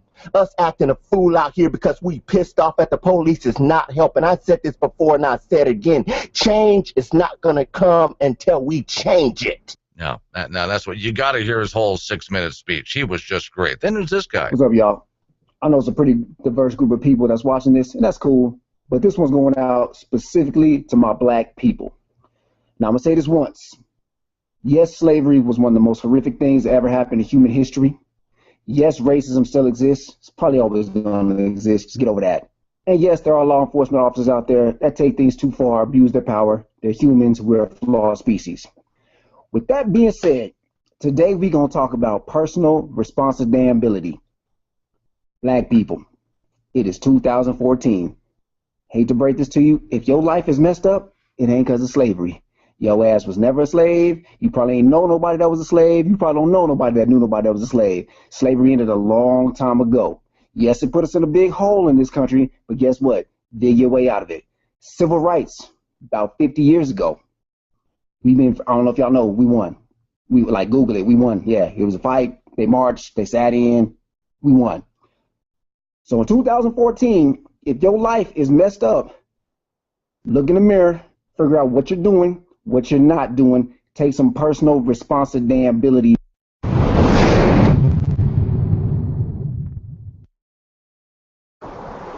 Where will Wyoming be by the year 2100? Are we building a future for our children, or are we stealing it? Right now, government employees who expect a retirement check will find their pension fund broke in just 14 years. Wyoming's pension will go the way of pensions of Detroit and Illinois, which are already bankrupt. If we want Wyoming to still be a viable state at the next turn of the century, we can't let it go bankrupt. Wyoming needs to set the example and not saddle future generations with today's debt. Visit Wyoming2100.com for a few ideas on how we can avoid spending traps that are bankrupting so many other states. Wyoming2100.com. The long view, the right road. So think about it. How many people a day do you pass while driving across town? How many people would you like to reach with a sign for your business? What if you could drive past every one of them with a really big sign? Well, with a vehicle wrap, decals, or magnets, you can reach about 300 people per day. You can reach all of Gillette in just 10 days. This kind of advertising reaches the most people for the least cost. It's not as expensive as you might think. Just call J4F Signs and Stitches to find out. They have quality discounts on 10 or more sets of magnets and decals. Call for a free consultation. They'll work within your budget. J4F Signs and Stitches, 307-217-2027. That's 307-217-2027. A&B Business, a leader in office technology in Gillette, Wyoming, is looking for a qualified sales consultant. The person we're looking for needs to have a desire to build relationships and solve problems. So if you're good at working with new businesses and building accounts, we can start you with an excellent existing customer base. A&B Business, offering full benefits including 401k, company car, comprehensive training, and paid vacations. The right person can plan on making a six-figured income with just a few years experience. For more information, you can send your resume to greatcareers@abbusiness.com. abbusiness.com. Great careers at abbusiness.com. Have you heard about the federal government's new Affordable Car Act? Well, since the Affordable Care Act is doing so well, I'll ignore that. We've decided to implement the Affordable Car Act. The Affordable Car Act mandates that you buy insurance for everything on your car. Oh, not just catastrophic insurance in case you get into a wreck like this. But no, you need to cover everything, whether you need it or not. Balding tire insurance. Running low on gas insurance. That way you have to go through your insurance company every time you go to fill up your car. Running low on windshield wiper fluid insurance, windshield wiper replacement insurance, car wash insurance. Wait a minute, isn't it cheaper if I just pay for all of this directly? Are you kidding me? By making you pay for all of these things through your insurance company and through government bureaucracy, you'll save a ton of money, just like with the Affordable Care Act. That doesn't make any sense. The Affordable Car Act, now 5,000 pages of government-mandated automobile insurance regulation, and growing. So, yes, Glenn is pro-gun, but we only let him have one bullet, and we make him keep it in his pocket. Sound familiar? Inside that man's body is a little child calling out for help. Let's get back in there. Here's Glenn Woods. Oh, by the way, on the whole Ferguson thing, Eric Holder said, as you heard last hour with first caller, that, yeah, he's still going to be investigating this. The federal government is not done. The Department of Justice is not done investigating this. And the question from the caller was, well, how does Eric Holder get involved? How's the feds? Isn't this a local issue? Well, it's a civil rights issue, and therefore the feds get involved in civil rights issues, and so, okay. But here's the thing. Eric Holder, I don't know if some of you guys remember, Kenneth Glaston, remember that name? Okay, if you don't, here's who he was. This is a black gentleman who was a member of a Tea Party movement, and he was standing outside handing out American flags and little Gadsden flags at a Tea Party rally. And a bunch of Union thugs wearing SCIU shirts, a bunch of white guys, showed up and started beating on him and screaming racial slurs as they beat him. Now, that I would thought would fall under hate crime because they're beating him and they're calling him all sorts of racial things while they're beating him, yet that doesn't fall under hate crime? Or I thought Eric Holder was all about that. But no, those guys, because they're Democrat voting SEIU members, no, we don't have to worry about them. And so the black man laying in a heap on the ground that had just been beaten up by a bunch of racist Democrat Union thugs, well, justice was never served to him. Now, where were the riots and the protest over that? How come nobody was picketing outside of Eric Holder's office? Where were these people out in front of the White House during that? Not a thing, nothing, not a word. Lee says, good thing the United States has the double jeopardy. Yeah. I'd like to charge Eric Holder with it. Oh, by the way, Lee, remember this one? The Black Panthers that stood out in front of a voting booth when Obama was first running for president, intimidating white voters as they walked in. But that's ignored. That's ignored by Eric Holder. He won't look at that. In fact, those guys were found guilty of a crime and were let off by Eric Holder. Yet this Ferguson thing, he's not going to let go. No, you can't let Ferguson go. No, we got to keep investigating Ferguson. Okay. There's an article that's on my reading assignment page at boldrepublic.com. Quote from, this is the headline, what we are witnessing now is the left's war on a civil society. I think that would be absolutely the case here. The left's war on a civil society. Couldn't have put it better myself.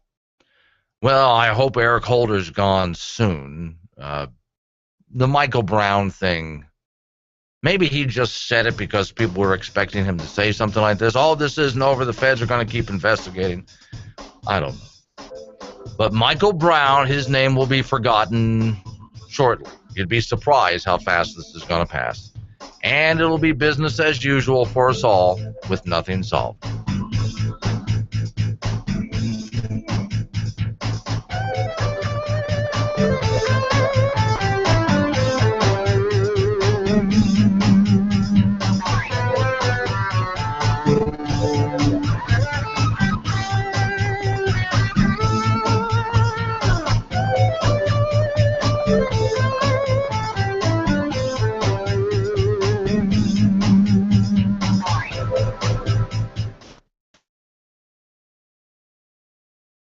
Hi, I'm Craig. I used to be a caterpillar, but since then I have blossomed into a beautiful butterfly, and this is Mental Floss on YouTube. Today, I'm going to answer Maid of Awesome Forever's big question. I've heard that butterflies were once called flutterbys, and that people mishearing/mispronouncing it changed it to butterfly. Is this true?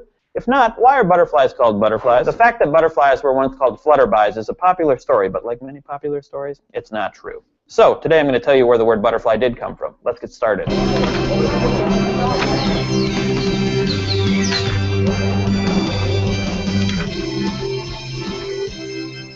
So the word butterfly evolved from these two words from Middle English and Old English. As you can see, the spelling is varied, but it's pretty hard to argue that they were ever called flutterbys, except for in the book The Last of the Really Great Wangdoodles by Julie Andrews, but that's probably not what you meant. Experts aren't totally sure why the insects were initially given the name, though. Some believe it's because the butterflies have wings that are the color of butter, but most people dismiss this theory on account of it being really dumb, because there are many butterflies that have many different colors. No, they're not all the yellow butterflies. A more fun explanation is found in the Oxford Dictionary, as most fun explanations are. It claims that the English word was actually a translation from the Dutch word for butterfly. The word literally translates to butter shit. That's fun. Apparently, as the Dutch were observing butterfly excrement, as I often do, they realized it looked like butter. A final explanation is that people believed that witches used to turn themselves into butterflies. Then they would track down and eat dairy products like butter. I'm not saying that Paula Deen is a witch, but this is some pretty good evidence. English isn't the only language that has interesting ways of describing butterflies. The ancient Greek word for butterfly was a synonym for soul. The Latin word gave us the term pavilion because a large tent looks like wings. And the Russian word can also mean bow tie. I know I didn't say the other words, but I want to say that one. Can I say that one? Babachka. Thanks for watching Mental Floss on YouTube, made with the help of these babachkas. Sir, I was just in the bathroom, and... Jenkins, I've decided to take this workplace paperless. Paperless, sir? Yes, I think we're behind the times on this. Well, yes, sir, but... We're going green. I got to save the planet, you know. Yes, sir. And besides, with today's technology, using paper just slows everything down. Yes, sir, so but... why spend money on ink and paper, expensive coffee machines, and when everything can be done with the click of a mouse? Yes, sir, but I... But what, Jenkins? Sir, there's no toilet paper in the bathroom. Right.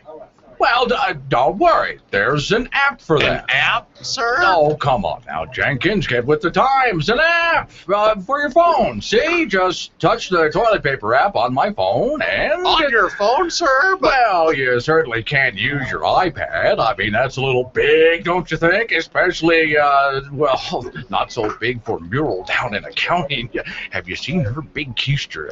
No, sir. I try not to look at her. I can't use your laptop with the flip screen. That's just too big and awkward. And forget the desktop tower. Can't go dragging that down the hall now, can you? No, sir. No, sir. So the iPhone it has to be. Sir, I'm not so sure I want to use... Of course, for a little bud like yours, Jenkins, better get a razor phone. Right. Well, sir, if you'll excuse me, I need to go back to the bathroom and finish what I started. Could you do that? Oh, and Jenkins. Yes, sir? While you're heading that way, find out who's been picking leaves off of the plant down there. There's only 2 left. 2 left? That should just about do it. Do what, Jenkins? Not important, sir. I'll get right on it. This public service announcement is just a reminder that going green has consequences. Hello, you're a caller on hold to talk to Glenn Woods. Please be advised that talking to Glenn may prompt an IRS audit. This call is being monitored by the NSA. For your convenience, we will now give you 10 seconds to decide if you would like to hang up or risk hanging on. Thank you for holding. Glenn will now take your call.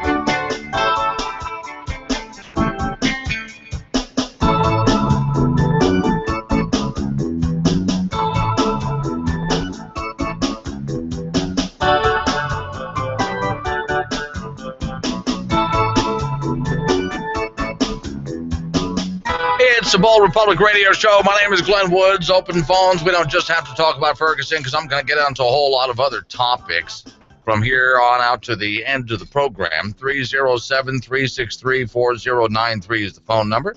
That's 307-363-4093.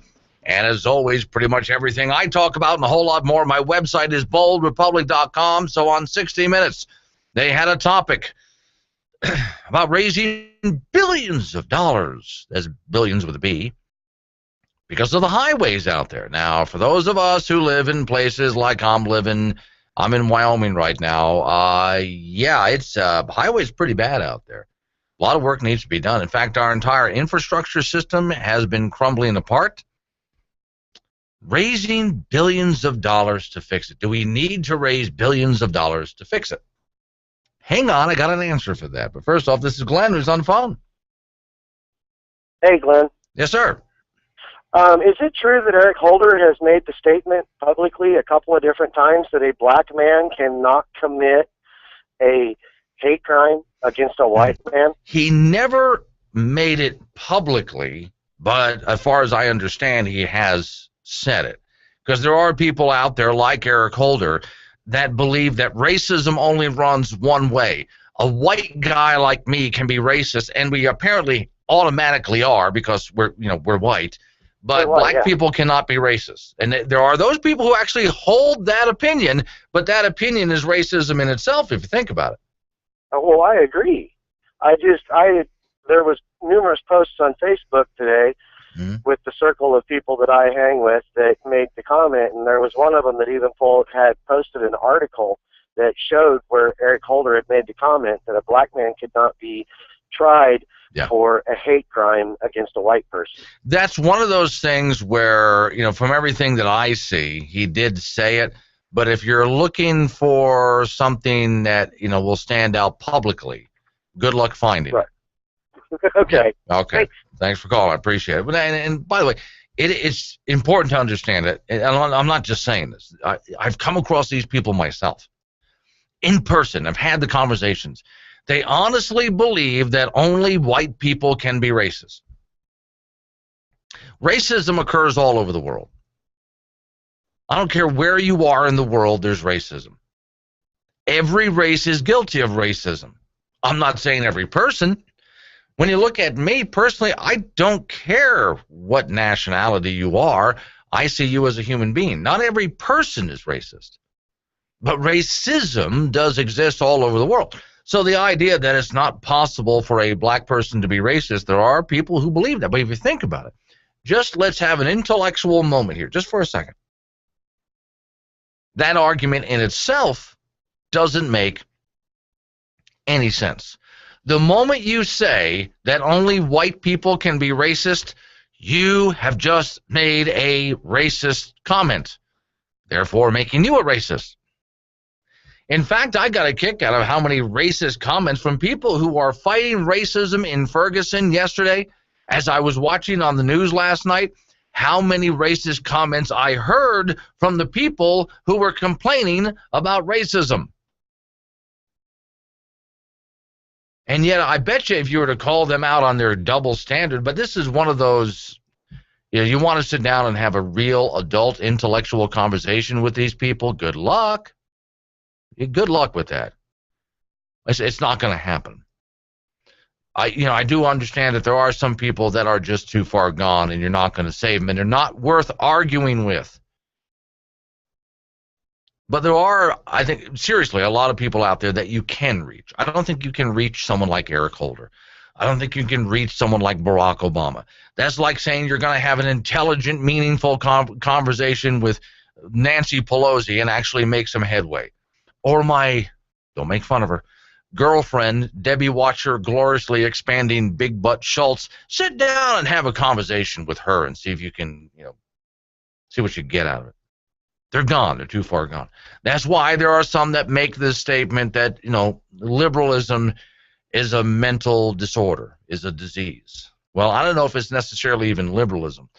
I don't care if it's liberal, conservative, whatever. There are some people out there just mentally they're too far gone. Now, here's the problem that we face. Those people are so loud and so vocal they get all of the airtime. They get themselves into positions of power. And those of us who are reasonable people out here end up having to deal with the consequences of it and spend the rest of our lives cleaning up their mess. BoldRepublic.com.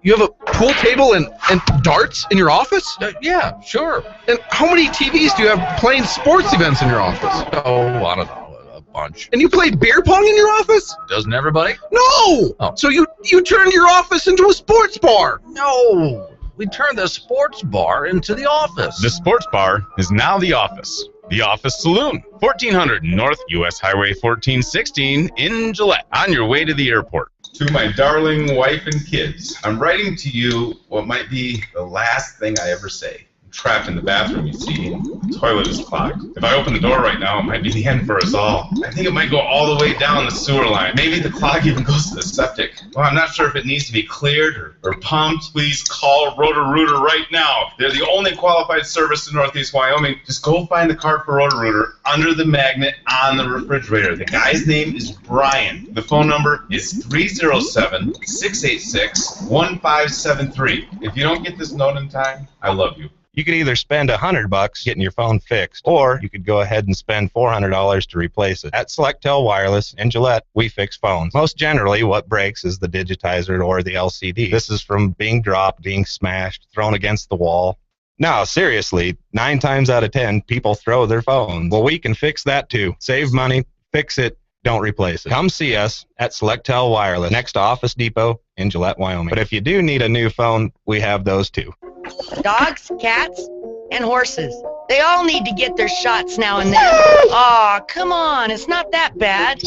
And besides, better you than me. We all know that vaccines can be complicated and expensive. That's why you want to talk to the experts at Thar's Feed and Ranch Supply, Gillette, Wyoming. 100 South Burma Road, 682-9501. Aw, there, you did good.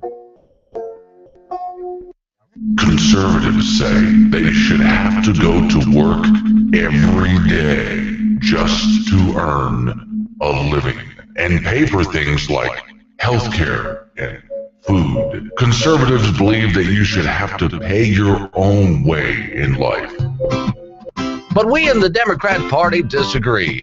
Why should you be stuck in a job trap to pay for the basics of life, things you have a right to? Food, housing, healthcare. Why should you work for these things when there are plenty of hardworking rich people who can do the work for you? Wouldn't you rather just stay at home and catch up on your reading?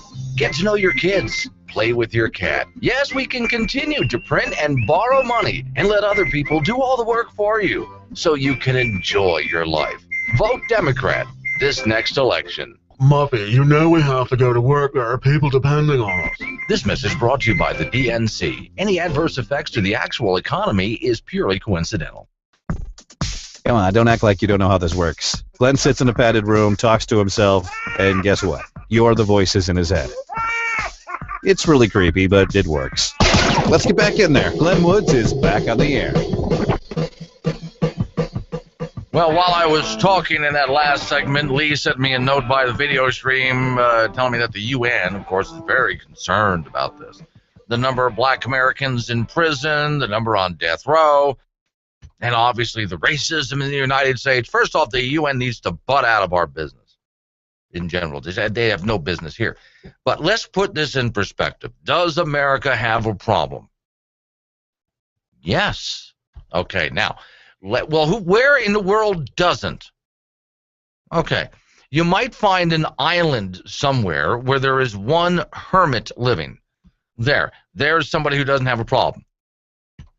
Other than he talks to himself a lot, but there's no problem there.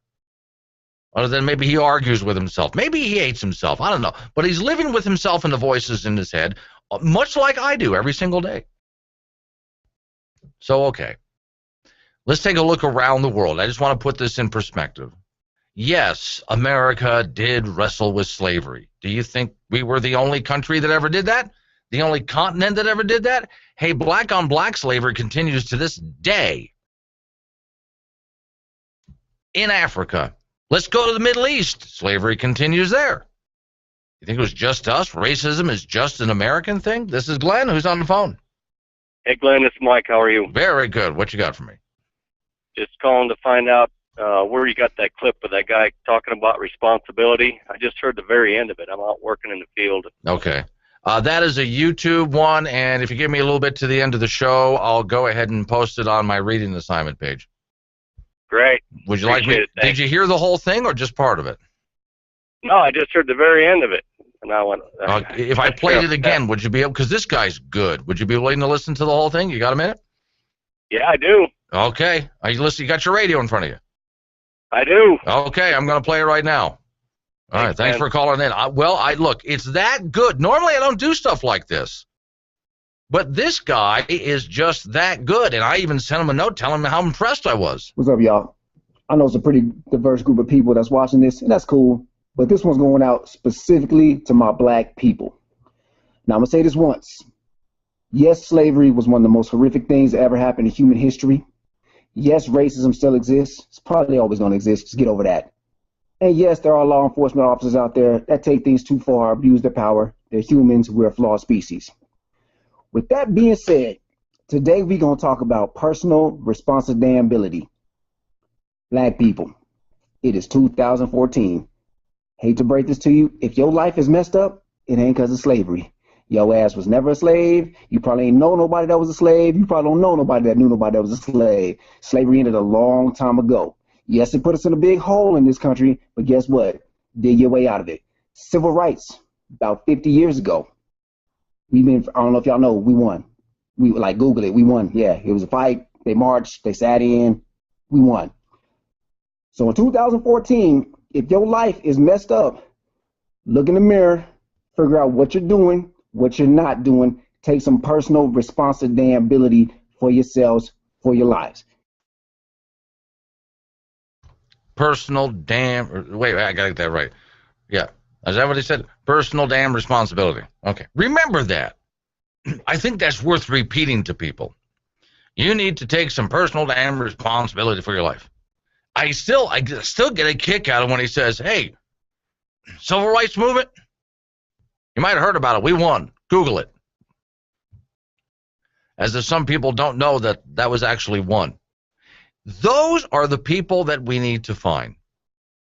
Gentlemen like him, like the recording I played of a different gentleman before him, that Marine that I told you about, that came back, left a neighborhood like Ferguson, I think it was located near Ferguson, came back, a changed man, and told everybody in his neighborhood to pull up your pants, get a job, have some self-respect.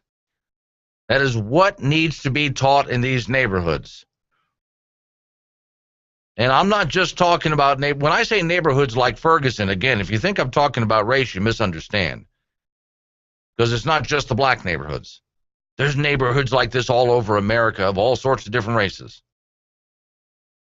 I'm talking about neighborhoods where people take some personal damn responsibility for their lives, but also for raising their kids.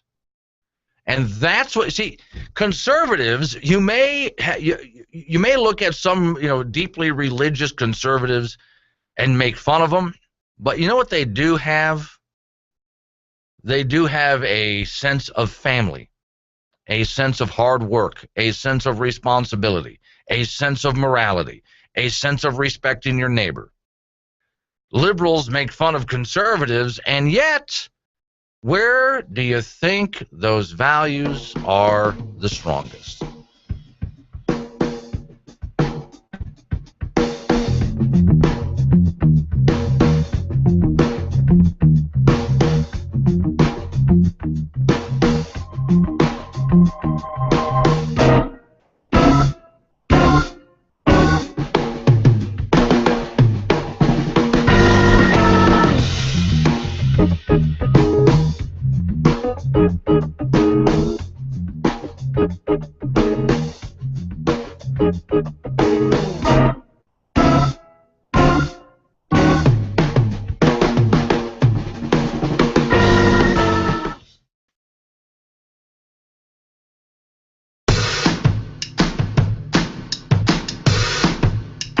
They say you're tapping all the phones. They say you use too many drones. That's what people say. That's what people say. They say you gave the cartels guns. The terrorists ain't on the run. That's what people say. They got groped at TSA. But we keep trying. Can't stop, won't stop lying. It's like we're just denying the reality, saying it's gonna be alright. Cause the best is gonna wait. And the heart that's gonna break. We're just gonna shake it off. When things don't go the way. We gon' blame it on the tape. Baby, we're just gonna shake it off. They say that nothing is secure. They say that you don't know the cure. I assure you that ain't right. This dude just came in with the knife. See, we keep trying. Can't stop, won't stop lying. It's like we're just denying the reality, saying it's gonna be alright. Cause the bets are gonna wait. And the heart is gonna break. Baby, we're just gonna shake it off. Your emails getting saved. And your junk is on display. Baby, we're just gonna shake it off. On records we take. Our opponent's gonna pay. Baby, we're just gonna shake it off. Laws are gonna break. Conservatives gonna fake. Do yourself a favor. Don't just listen to the show. See what Glenn's talking about at boldrepublic.com. There you can watch the show live on YouTube or download the show and listen to it later.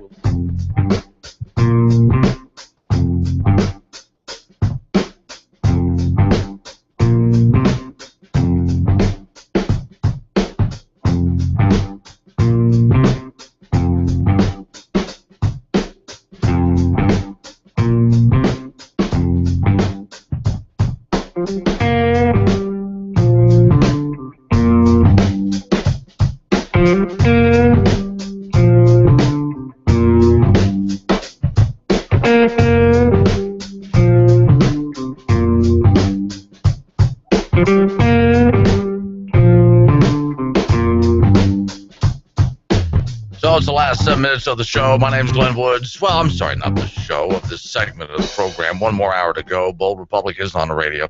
Sorry, just installing. I got fresh batteries so the show can continue. Sounds wrong when I say it that way, doesn't it?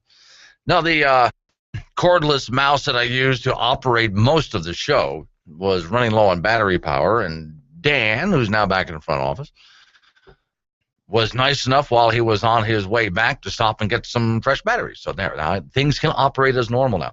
So let me pick up with the thought that I had based on the last call that I had. Do you remember, for those of you old enough to remember, we used to, and we make fun of it now. You look at television shows like Leave It to Beaver and, programs like that. And we make fun of that stuff now because it just seems so corny to us. In fact, the Brady Bunch. I make fun of the Brady Bunch now because it just seems so corny to us. But you know what they had, though? A strong sense of family values. And that's even made fun of now. Everybody wants to be the bad guy. It used to be the bad guy was the bad. You didn't want to be the bad guy. I mean, I remember when I was a kid. Oh, now, this is going to sound dangerous. I don't want anybody to panic out there. When I was a kid, we had a lot of imaginary weapons. Yeah. Oh, I used to go out there and, look at that stick. It looks like a machine gun. And a friend of mine would say, oh, this stick looks like a rifle. And we would run around and play war. And if we played cowboys and Indians, which must be racist or something, right? Nobody wanted to be the bad guy. But now, well, everybody wants to be the thug, the bad guy. It's cool. To be the bad boy is tough. To be the bad girl, well, that means you're tougher, you're more impressive than everybody else. And the whole idea that if you get up early in the morning and you work hard, if you studied when you're in school, if you're a good straight A student, there are those in society who actually look down on that and laugh at that. Neighborhoods like Ferguson across America, there are kids, and we've talked about this before, kids who are working hard and getting good grades are accused of being white. One of the videos, I almost downloaded the audio and played it on air. Maybe I should have done it. There's a young lady. She looks like she's in her early 20s. And she's been working on her education her entire life from a neighborhood like Ferguson. And she decided her way out was to get an education and get out. And now her friends are picking on her because she's going to college and, well, she speaks without the accent that they have in her neighborhood. She sounds like an educated woman. And so they make fun of her for that. Well, she's not, she doesn't have tattoos all up and down her body, doesn't have piercings all over the place. She's a well-dressed, well-spoken young woman, and she's the one who took the responsibility to make herself that way, because she looked at the neighborhood and said, you know something, this isn't working. And if I act like all the other girls in this neighborhood, you know where I'm going to wind up in 30 years? I'm going to have a half a dozen kids with a half a dozen different fathers, and I'm going to be living in that crack house over there and doing God knows what to supplement my income because I'm not going to get enough from the government to survive. I don't want that for my life. And so she's working her way out of it. We need more people like that. And by the way, for those people who are relying, in those neighborhoods, who are relying on the government, because I do give them a large part of the blame. You don't get enough to survive. You get enough to barely get by. You have to supplement your income.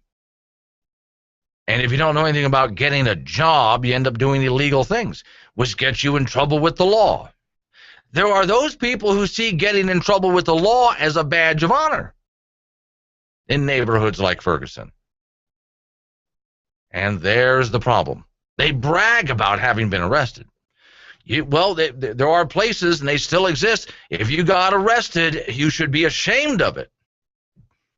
Mom would cry. Oh, you would. Oh, you wait till you got home. If you got arrested, oh, wait till Dad got a hold of you. God forbid your grandma got a hold of you. Oh.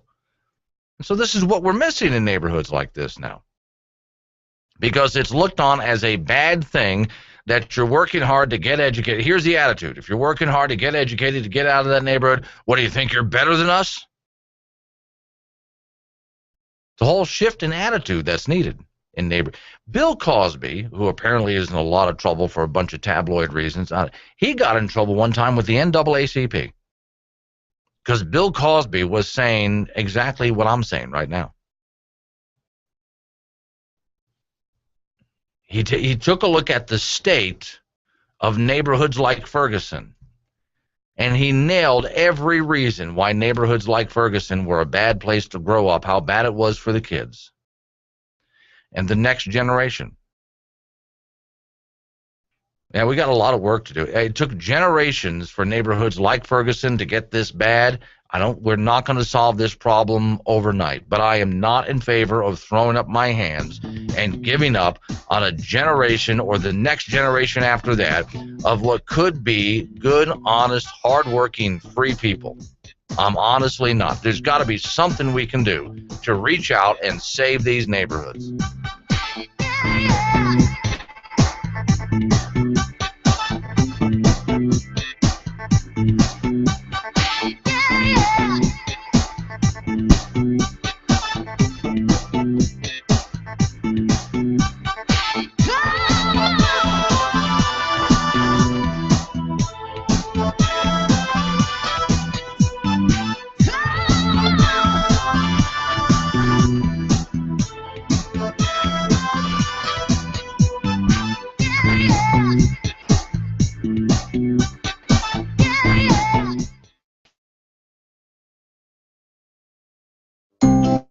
Once upon a time, There were 3 brothers, triplets, named Tom, Dick, and Harry Class.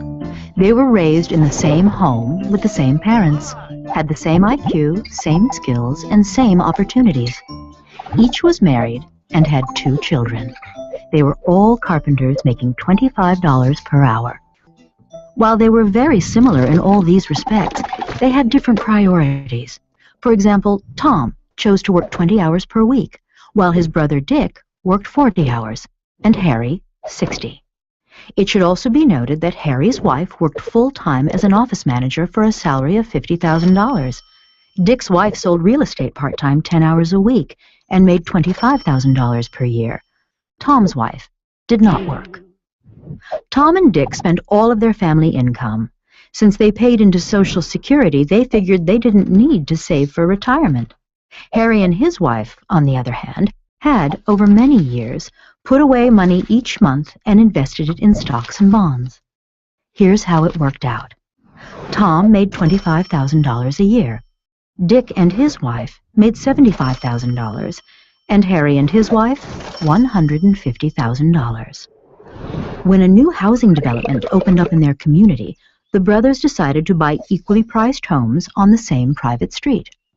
One day, the brothers decided to pool their funds for the purpose of improving their street.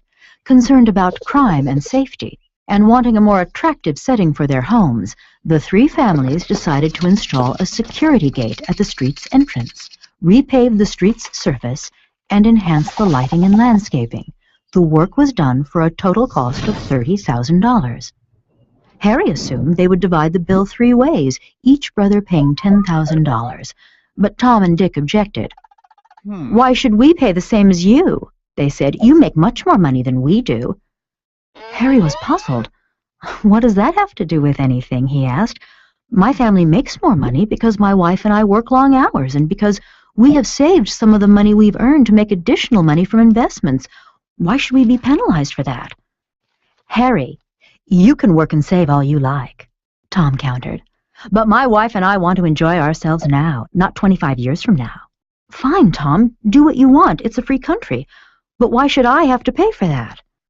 "I can't believe you're being so unbrotherly," Tom argued. "You have a lot of money and I don't. I thought you'd be more generous." At this point, Dick, the peacemaker in the family, entered the conversation. "I've got an idea," Dick said. "Our combined income is $250,000, and $30,000 is 12% of that amount. Why don't we each pay that percentage of our income? Under that formula, Tom would pay $3,000, I would pay $9,000, and Harry would pay $18,000. "I have a much better idea," said Tom, "and one that's fairer than what you're proposing." Dick and Harry turned to Tom. "Harry should pay $23,450. Dick, you should pay $6,550, and I will pay nothing." To Dick, this sounded completely arbitrary and not really fair, but it did have one big plus. His share would be $2,450 less under Tom's formula than under his own. So he decided to be silent. Harry, however, was stunned.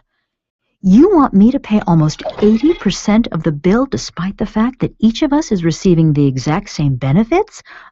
Where did you get such a crazy idea?" "From no less an authority than the U.S. government," Tom responded as he pulled out a gray booklet. "It's all right here in the IRS tax tables. This is the progressive income tax system all U.S. taxpayers live under, and I don't see why we should be any different. In fact, I believe all future improvements should be paid in this way." "Works for me," said Dick. So, by a vote of 2-to-1, the cost of the street improvements was divided as Tom had proposed, even though they benefited equally, and even though the reason Harry had more money was that he and his wife had worked many more hours than his brothers and their wives, and had saved some of what they had earned, instead of spending it all. Tom and Dick lived happily ever after with their new arrangement. Harry grumbled a lot, but whenever he complained, his brothers called him greedy and selfish. The end.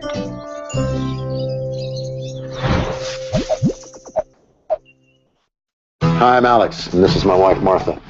And we're both approaching the big 6-0. And we have healthcare issues to deal with. I take blood pressure medication. And Levitra. Yes. And Martha's got beta blockers and something for her osteoporosis. It's not cheap. But fortunately, we don't have to pay for it. No, you do. That's right. You young people are paying for our drugs and our doctors. Not to mention our Social Security and our Medicare when we retire to Boca. And you know why? Because you don't vote. And we do. That's right. Hope you enjoyed that Burning Guy Festival. Come on, Martha. Let's go find that Levitra. Oh, Alex. The Affordable Care Act. Next time, maybe pick up a newspaper. There's never been a day in the last 4 years I've been proud to be his vice president. For the first time in my adult lifetime, I'm proud of my country. Do me a favor, could you say senator instead of ma'am? It's just a thing. I worked so hard to get that title. But resist, we must. We must and we will much about that be committed. Maybe Corpsman Bouchard, a three-letter word. Jobs. J-O-B-S. Jobs. Unchain Wall Street. They're going to put y'all back in chains. Under my plan of a cap and trade system, electricity rates would necessarily skyrocket. Yeah, my fear is that the whole island will become so overly populated that it will tip over and capsize. Irreverent, but honest and tastefully tacky somehow. Here comes another hour of insensitivity training with Glenn Woods. No, I have a lot of things that I wanted to talk to you guys, but we have some unfinished business. A question for you about the nation in general and towns like Ferguson. Here we go.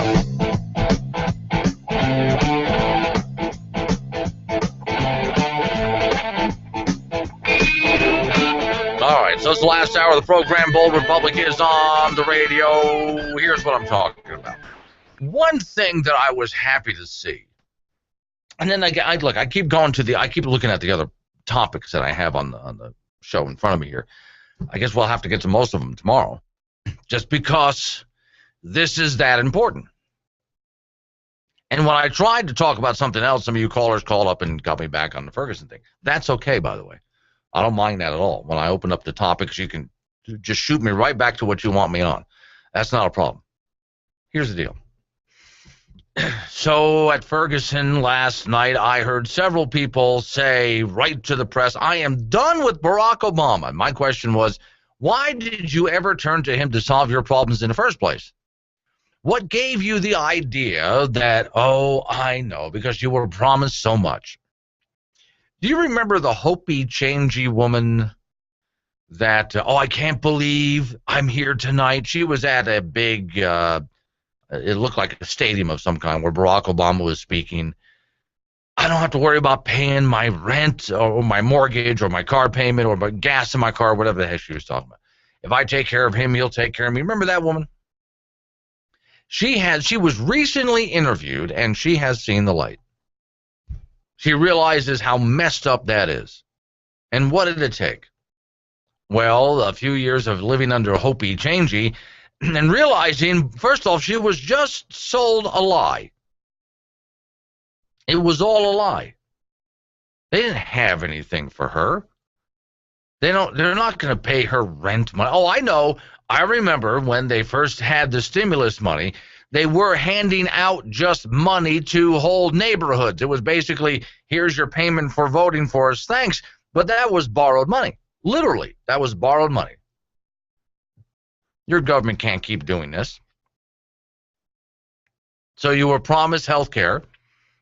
How's that Obamacare working out for you?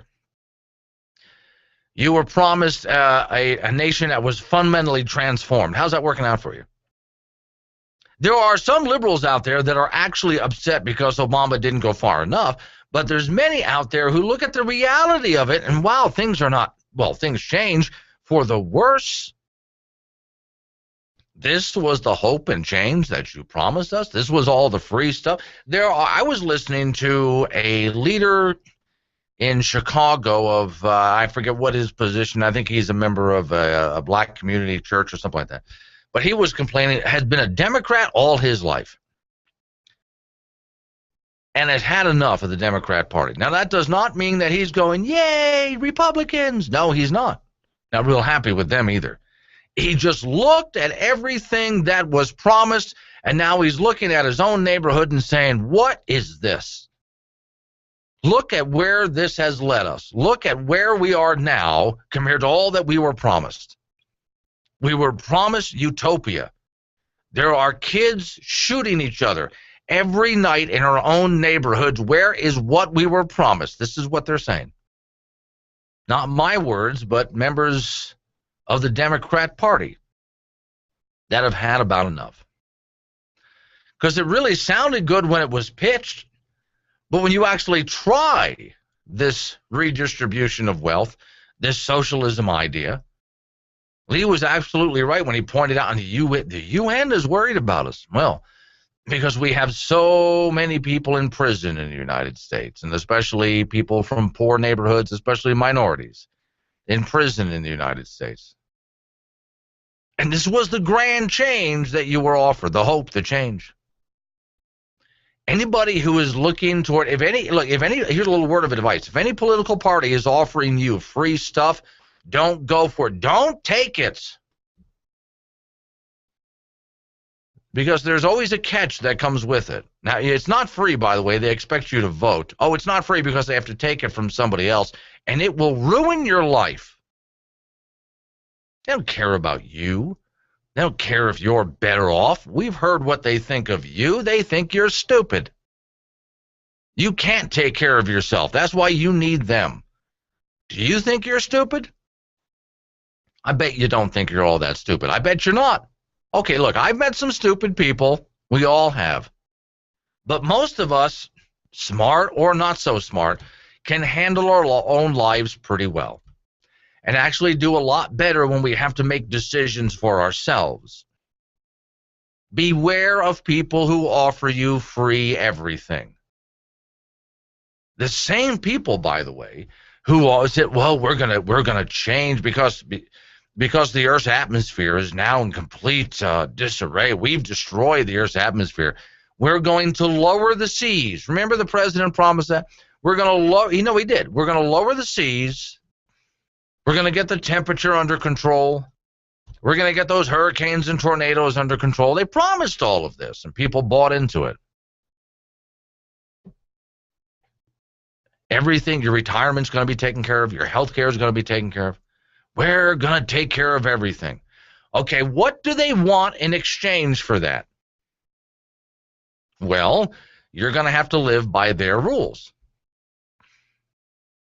And in some cases, like in neighborhoods like Ferguson, they don't even pay attention to you.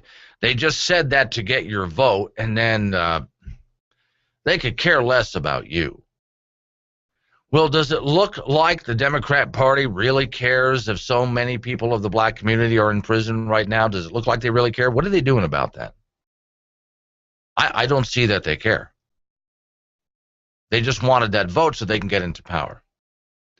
But oftentimes when they do get into power, what do they really want? The power, the money. Where does the money come from? You. Where does the power come from? Well, it's power that used to belong to you, but they took it from you for them. I'm not talking like Harry Potter power. I'm talking about rights, liberties. They take away your ability to make your own decisions, and they're going to make those decisions for you. Now, think about that now. Let's take a look at health care for a minute, because they're promising you, oh, they want to give you free health care. Again, it's never free. It's going to cost you money. Somebody's going to have to pay for it. They got to get the money somewhere. Where's the money come from? You. Okay, now, you are no longer allowed to make decisions about your own health care. See, when you were a free person, you were allowed to make decisions about your own health care. It was up to you, but because you're going to get it for free, well, now they are going to take that power away from you. You are no longer allowed to make decisions about your own health care.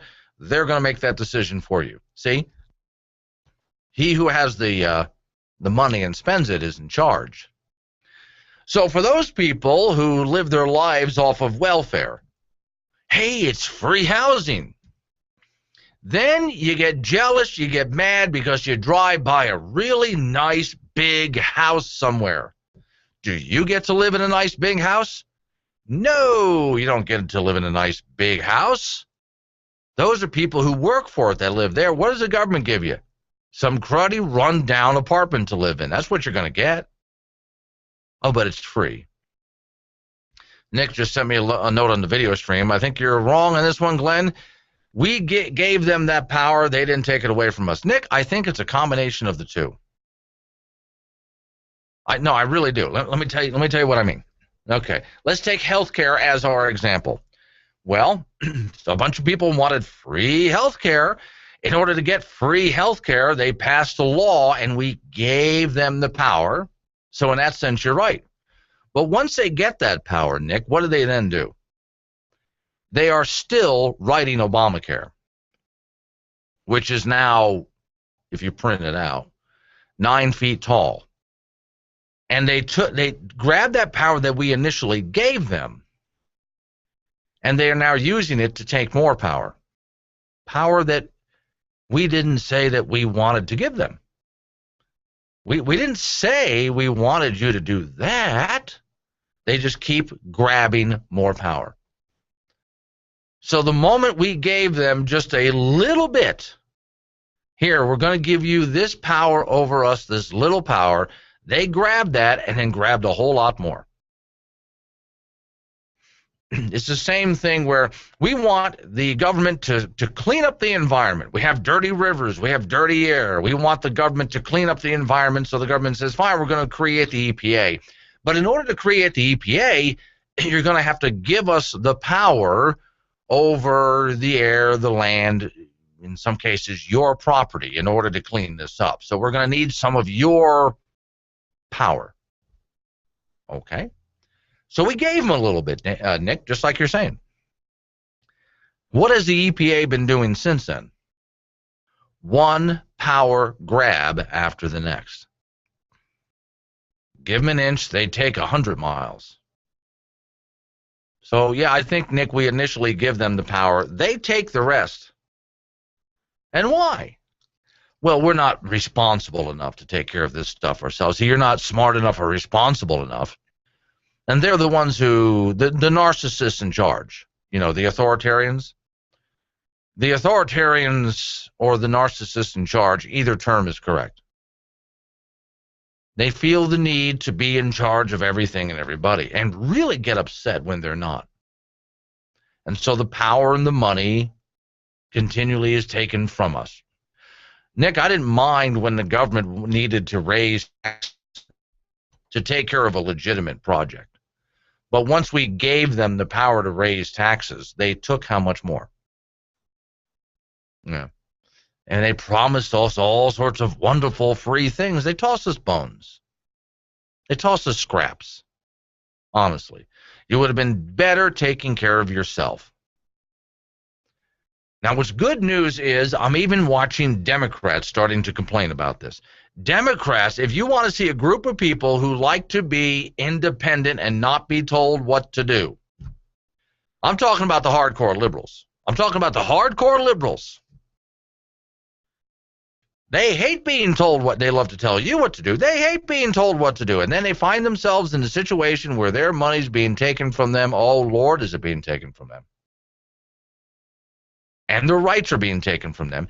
And they've had about enough. Even Democrats are getting sick of the Democrat Party. Republicans have become sick of the Republican Party. There's an interesting party out there that is gaining a little bit of traction, and they're not there yet. I call them the Losertarians, Libertarians.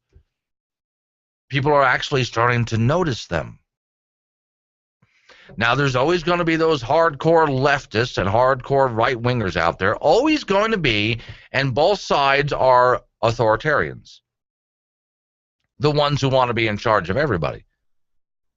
But enough of us can agree on the libertarian point of view. And more people are starting to look toward that as a viable third party. Now, the libertarians have a long way to go before they start to really win anything. But the fact that people are starting to notice, well, hang on, I'll tell you exactly what I mean in just a minute. Glenn Woods, BoldRepublic.com. You know, when it comes to feeding your animals, some brand names just stand out above the rest. That's why Thar's Feed and Ranch Supplies carries names like Purina and Hubbard and many other quality brand names that you know and trust. That's why Thar's Feed and Ranch Supply is another name that you can trust when it comes to taking care of your animals. In Gillette, Wyoming, 100 South Burmer Road, 682-9501. This is Bruce at Marshall Jewelry, and it's time to tell you about another of our Black Friday specials. We have a beautiful 5-diamond, 14-karat white gold ring with a total weight of 1.5 carats for only $1,499. Plus, we'll give you a free pair of pearl earrings or a bracelet. Spend $3,999 or more and get a free 50-inch TV or a hunting rifle. See store for details. Specials begin Wednesday, November 26th through Saturday, November 29th.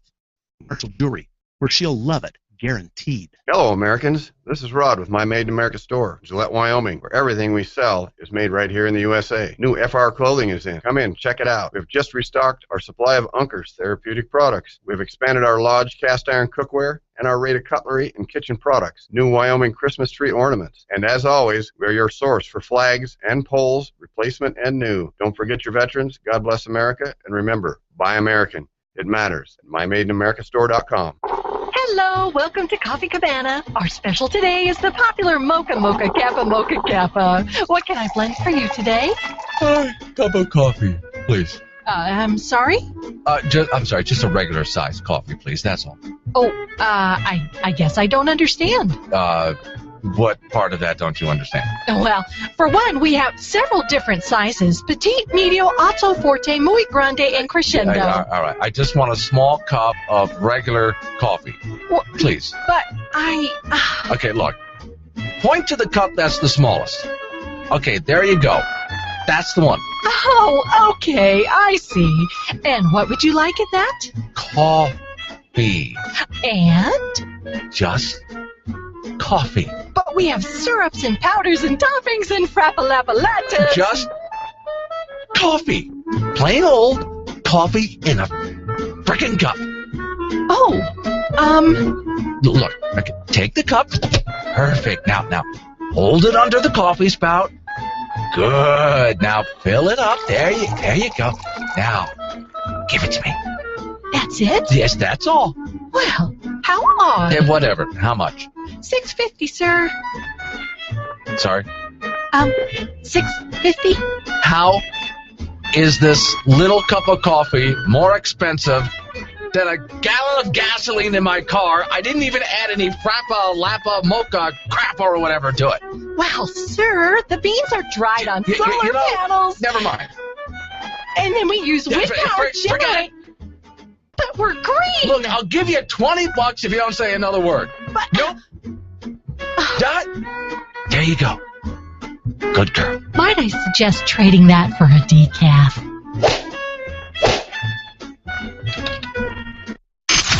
When you dance like nobody is watching. And when you call Glenn, talk like the NSA and IRS are listening. Because most likely they are. Yes, who? And they haven't had their daily dose of irreverent, insulting sarcasm today. We're counting on you. Call the show now. Okay, so it's an interesting turn that I've been watching people take. There's this Libertarian Party, and right away when I say Libertarian Party, people are, well, I get this reaction a lot. Aren't those the people for a legalization of pot? Don't they want to legalize pot? Don't they want to legalize drugs? Don't they? Wasn't that the Libertarian Party? Yeah, well, yeah, they do want to do that too. But it's not even so much that. Here's the idea, which I'm glad to see more people turning to.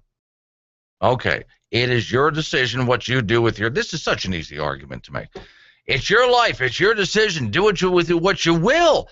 As long as you're not bothering other people, as long as your life is not harming other people, go ahead and live your life. What's the government's job? To protect that. There's the libertarian philosophy. Done. But what about my health care? Well, go buy some. But what if I can't afford it? Well, then work harder so you can afford it. But what about all those unfortunate people out there who can't get health care? They need help. Well, then by all means, help them. In fact, if you would like some help helping them, come talk to me, and then we can start some kind of a group. We can go out there and help the poor people. Why don't I want government to do it? Well, let's take a look at how government's been handling health care. I mean, give $1 to the government. Well, I'm sorry, government doesn't take $1. when the government comes and takes a dollar from you by force. You don't give it to them. They take it. And then by the time it gets through the bureaucracy, how much is left to help the poor person who needs health care? Exactly. So what if you just went and got a poor person some help? Doesn't that work a lot easier? Doesn't that make a whole lot more sense? And people tend to think, well, yeah. See, I want government out of it because there's such a bunch of inept boobs. And you know what's fun to see is how many people are actually finding this to be true. Now, there's not a huge turnaround yet. It's not like the Libertarian Party is going to be winning the presidency next time around. I mean, they're happy if they win a city council seat at this point. But the number of people that I see from both sides, Democrats and Republicans alike, people who claim that they're conservatives and people who claim they're liberals, who will turn and go, you know, maybe it's none of my business if somebody wants to smoke dope in the privacy of their own home. Maybe it's just not, I mean, I think it's wrong, but maybe it's none of my business. On issues like this, I'm finding Americans are starting to wake up and think, you know, if we want to be a free country, and there's the argument I've been presenting to people. If you want to be a free country, it's none of your business what somebody else does with their life. And if you want to live in a free country, for that matter, it's none of the government's business what somebody else does with their life. Get the government out of the bedroom. Get the government out of your home in general. People get upset when they see police performing home invasions over something stupid that could have been handled with one officer and the knock on the door. People are getting a little upset at the NSA and all of this surveillance that we're under now. People are starting to get bothered by this. Nobody likes traffic stops by the police just to make sure you're wearing your seatbelt and let me see all your identification. Nobody likes that. You know, a cop is not allowed to just stop you on the street when you're walking down the street and ask for your papers. And they're really not allowed to do that when you're driving down the road for no particular reason. And people are starting to have a problem with that. Liberals, like the people I've told you about in Orlando, a liberal couple that's always voted Democrat, and they decided to start an organic garden in their front yard. And big government came and told them that they couldn't. They're getting sick of big government is the problem. They asked for big government. They asked for all of these rules and regulations. Now they're trying to live under it, and they're finding, oh, my Lord, what a mess this is. Who are these jerks who think they're in charge? And they're starting to look for an alternative. There's got to be something else to vote for here, and yes, there is, and they're finding it. So I wonder, I don't know if the Libertarian Party is going to be the next big party, but I have noticed a shift in the American people toward that way of thinking. Now, there are still the authoritarians out there, and again, they come from both sides. I see the liberal authoritarians who are basically the socialists. We all know what socialists are like, so I don't need to explain that to you. Then there are the so-called conservatives, which are also authoritarians, who want to impose their brand of morality on everybody by force of law. And they don't want a free nation either. And so there's the people we have to watch out for. Those are the people we need to mistrust. If you come across somebody who tells you that their belief is that you should be able to live your life as you see fit, for better or worse, and government's job is to protect that, that's a person you want to sit down and have a discussion with. Try to avoid those people who think that, who present to you a set of rules and everybody's supposed to live by these rules. Those are the authoritarians. And you find them coming from both sides, from both the hardcore left and the hardcore right. See, it's not even, if you notice, I don't much talk about, well, I do talk about liberal and conservative, Democrat, Republican, but mostly I talk about the authoritarians these days. Those are the people who are the biggest threat to our freedom.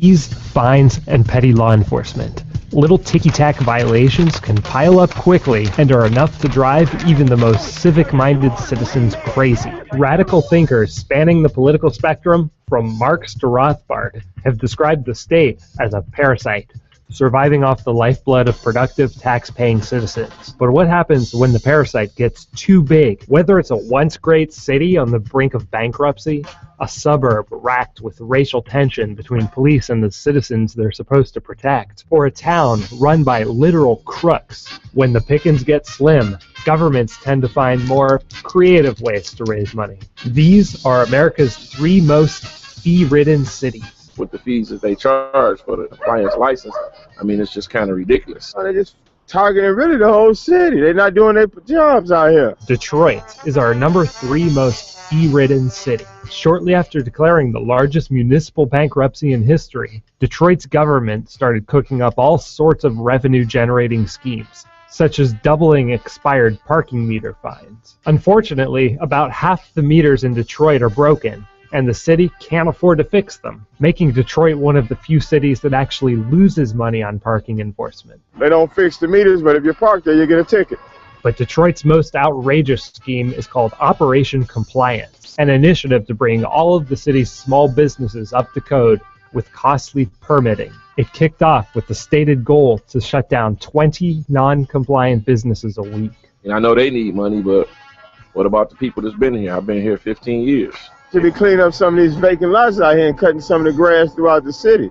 Taking our tax dollars, clean it up. Don't shoot! Don't shoot! Ferguson, Missouri is our number 2 most fee-ridden city. They're writing tickets so fast to some of these municipalities now. People get a ticket one day. They don't have a court date until January. When you get pulled over for like a tail light, for example, you cringe because of the past. This city grabbed headlines after local police rolled out in full military garb against protesters in the wake of the fatal shooting of teenager Michael Brown. But tension between the police and citizens here runs deep, and in no small part because of a pattern of persistent petty law enforcement by the officers. And it's not just Ferguson. The Washington Post uncovered similar law enforcement in other tiny suburbs just outside of St. Louis, going so far as to call them little fiefdoms. And if you don't pay the fines, the nightmare is just beginning. They'll give a person a $400 or $500 fine. They'll let the attorney know 3 weeks until they can pay the fine. And if they don't pay all of it, then they want to lock them up. One local courthouse issued 5 arrest warrants per citizen, many of them for delinquent payments. Bell, California is our number 1 most fee-ridden city. They have like a monopoly and they want to take control of the city. This is a bunch of crooks. This small California town just south of Los Angeles rose up against a local government whose officials were literally robbing them and paying themselves some of the most lucrative government salaries in the nation. They're giving the tickets to people who park out there so they can make revenue. We have a very predatory government. Bell residents successfully recalled the entire city council, the mayor, and removed city manager Robert Rizzo, who paid himself $1.5 million a year in salary and benefits in a community with a per capita household income of about $25,000. It's just disgusting what they're doing with our money. It's all going into their pockets, and they don't care about the community, a working class community. Rizzo and his assistant Angela Spaccia are locked up in federal prison, but the residents of Bell are still on the hook for the $137 million in debt left behind. Locals call it the Rizzo tax. They're doing the American thing. The government isn't working for them, and so they're taking charge and they're going to fix it themselves. Have you seen good, bad, or funny government action in your town? We're taking suggestions for our next episode of America's Most.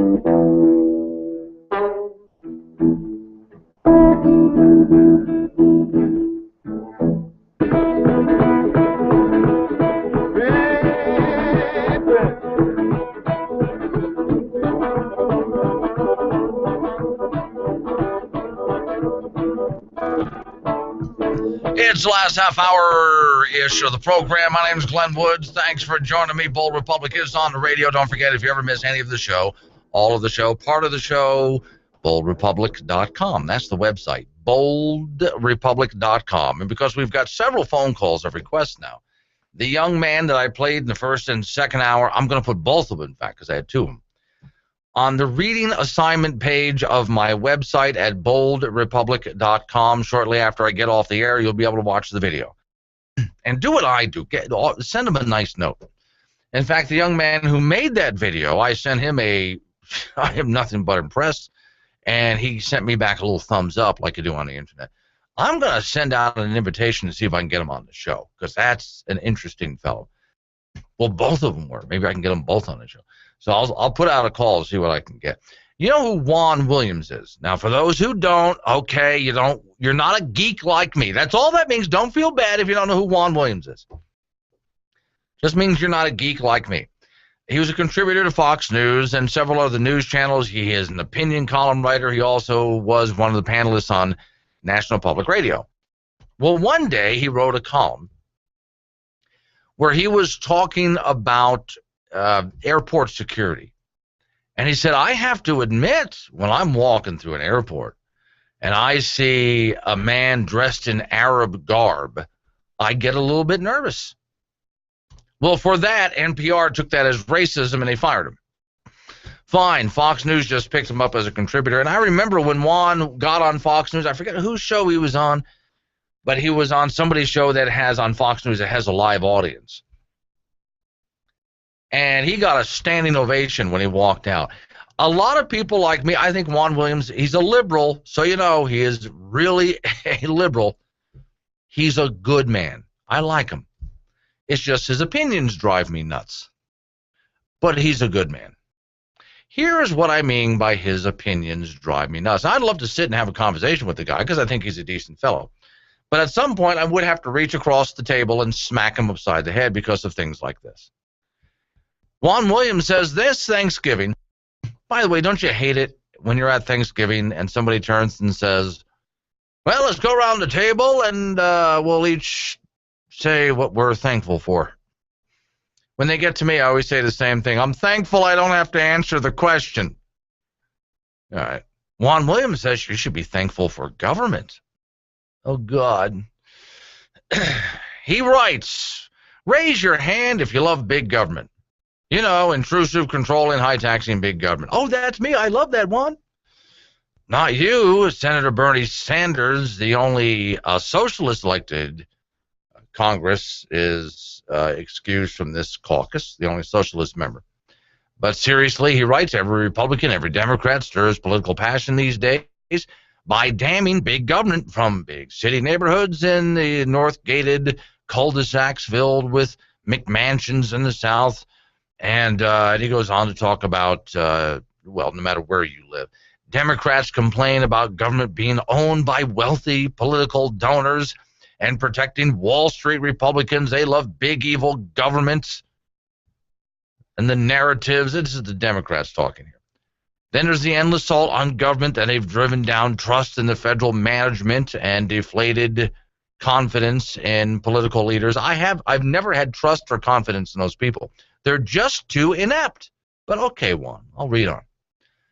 So, Juan writes, this Thanksgiving, let's join hands as I offer my list of reasons to give thanks for the good work being done by our government to bring us prosperity, health, and peace. No, Juan,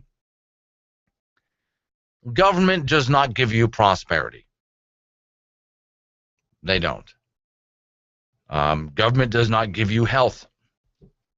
They don't. As for peace, well, they're supposed to be there to keep the peace. So what does Juan want us to be thankful for? He's got a list. We'll take a look at it. Hang on. Wyoming citizens, I come to call your attention to a matter of utmost importance and urgency that will affect each of us. Governor Meade, in backroom meetings, has been working for years, as he describes, to implement a refugee resettlement program in Wyoming. Meade has contacted the U.S. government to formalize a public-private partnership. My point is, were you asked your opinion or support of this partnership? Meade didn't even discuss the issue with our legislature. This program introduces incompatible cultures within our own. Many refugees in other American communities don't accept any aspect of U.S. culture, values, or laws. Do you want me, like President Obama, taking hard-earned tax dollars designated for our citizens to pay for a refugee resettlement program? We cannot allow recent outbreaks of disease and threat of lone wolf terrorism to jeopardize the safety of our families. I am Wyoming proud and want to assure we all are, today and for our future generations. Will you please help me? Paid for by Citizens Protecting Wyoming. I'm Professor Burke from Farmers Insurance, and this is 30 Seconds of Smart. So you want discounts on your home insurance. Upgrade your roof. Upgrade your plumbing. Get a burglar alarm. Get a fire alarm. Combine policies with your spouse. Bundle your coverage.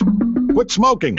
And, of course, talk to farmers, because the more you know about home insurance, the more you can save. We are farmers. Get smarter about your insurance at farmers.com. Stop by and see Lyle Austin, 201 West Lakeway Road in the Lakeway Professional Center, 686-5002. That's 686-5002. To my darling wife and kids, I'm writing to you what might be the last thing I ever say. I'm trapped in the bathroom, you see. The toilet is clogged. If I open the door right now, it might be the end for us all. I think it might go all the way down the sewer line. Maybe the clog even goes to the septic. Well, I'm not sure if it needs to be cleared or pumped. Please call Roto-Rooter right now. They're the only qualified service in Northeast Wyoming. Just go find the card for Roto-Rooter under the magnet on the refrigerator. The guy's name is Brian. The phone number is 307-686-1573. If you don't get this note in time, I love you. Stan, why are you wearing a sweater with a bullseye? Because it's hunting season. Right, so... And there are hunters everywhere. Okay, but why the bullseye? Well, if everyone's been shopping at Rocky Mountain Discount Sports... Oh, right, that's bad. The way I figure it, we don't stand a chance. Oh, good point. We don't stand a chance. Might as well give them a clean shot. With everything you need for hunting season, Rocky Mountain Discount Sports, with locations in Casper, Gillette, Riverton, Sheridan, and Cody, Wyoming. Nice knowing you, Frank. You too, Stan. Have you been alone too long? No, not really. I'm fine. Well, thanks to G-Harmony, you won't have to be alone anymore. No, I said, look, I'm really fine. I'm dating someone right now, and... Yes, your federal government has taken over the online dating industry. Oh, Lord, no. Please don't do this. Yes, to make sure that you're seeing enough people, the right kind of people, and to make sure there is no race or gender bias in your dating life. Look, I really don't like where this is going. The government has spent over $800 million on a website that you're required to sign up for. You know, I think your website just crashed. Yes, for a low monthly fee. It's like 10 times more than I paid for a private dating site. Which you're required to pay for. But I don't want... I said you're required by law. For the love of... Just fill out the overly personal information, including the past 10 years of your IRS tax form and access to all texting and email accounts. It should only take a couple of days. Then we set you up with G-Harmony and who you are going to be dating. Then your personal life will be audited. I don't get a choice? Oh, right. Government. What was I thinking? Look, G-Harmony has already found a few candidates. What's with the dude? I'm straight. I don't date dudes. You'll be required to spend time with people from background, genders, and gender preferences in order to meet government quotas. Okay, you know what? Hold on. I'm just going to go ahead and call my girlfriend now and ask her to marry me before I have to sign up for this crap. Gharmony.com. Because government thinks that you're lonely, no matter if you are or not. And we plan to do something about it, whether you like it or not. Look, it's either sign up for G-Harmony or go to prison, where you'll end up dating dudes anyway. Hello. Yes, I think Glenn is going to take your call next, but don't call him Glenn. He wants to be called Pasty White Guy. Oh, no, he takes it as a compliment. Trust me. Wait, here we go. Back to the show. Back to Glenn Woods. Okay, so I was reading an article by Juan Williams about why you should be thankful for government. And he's got a whole list of things that you should read off during Thanksgiving dinner. I'm thankful for government because, and there's no reason we should be mistrusting big government. They're a bunch of incompetent boobs. They're thieves. That's why. Look, I know there's a lot of good people that work in government. There are a lot of very good people that work in government. But as a whole, the institution of government is power hungry and money hungry. They want my money and they want my rights so they can use them. Well, they have to take my rights away from me in order to have power over me. So I got a problem with that. Well, let's see what Juan has to say. At Thanksgiving 2008, the American economy was on the brink of collapse. This Thanksgiving, unemployment was 5.8%, the lowest it's been since the Great Recession. Recovery is slow, but it keeps going. Stop right there. Juan is giving credit to the government. First off, Juan, it was the government that caused the recession. Second, 5.8% unemployment, while better, is certainly not good.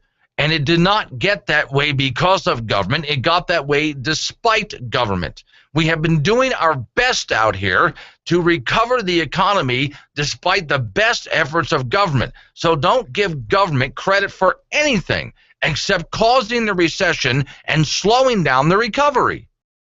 But this is Juan Williams for you. He writes, not only that, but income tax rates for most families are lower today than any time since the 1950s. Hey, Juan. He turns and says income tax rates are lower than any time since the 1950s. Hey, Juan, the federal government in the past few years has collected more money from the American people than any time in American history. So don't give me that. Thanksgiving 2014 arrives with Wall Street investors collecting record levels of profit, which has what to do with government, Juan? He wants us to thank government for this. Since February 2010, nearly 1 million blue-collar manufacturing jobs have come to America. Again, what does that have to do with government, Juan? That's the private sector. The Consumer Confidence Index, critical indicator at its highest since 2007. The current national average price for a gallon of gasoline, lowest in 4 years. Hey, Juan, none of that has anything to do with government. But you see, Juan Williams is the kind of person who looks to government as the answer to everything. If the economy is good, government did it. If Wall Street is doing well, that's government. If more jobs are coming to America, well, that's government. That's Juan Williams for you. He writes, during the bleakest days of the financial crisis, it seems the economy would never bounce back. Business Insider magazine recently wrote in a report on the latest forecast from financial consultant J.P. Morgan. But, quote, but 6 years later, the economy is actually flourishing. First off, it's not flourishing, and even if it was, you couldn't give credit to government. Here, let's look at it this way, Juan.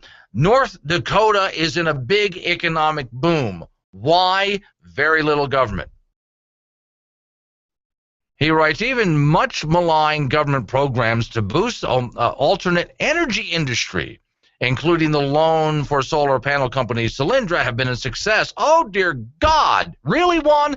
Then he quotes Paul Krugman, the Nobel Prize-winning economist for the New York Times, recently wrote that the energy program has returned $5 billion profit and loan to the American people. Oh, my God, what the hell is wrong with Juan Williams? He's such a nice guy.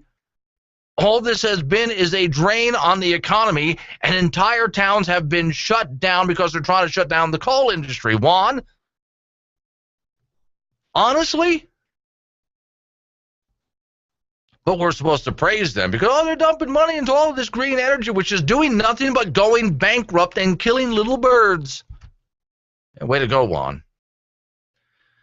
Then he writes, on the last note, the American prosperity, when the president took off, and then he gets into this again. American prosperity has nothing to do with the government. Despite an increase of political attacks, horrendous starts of the website, he talks about Obamacare being a great success.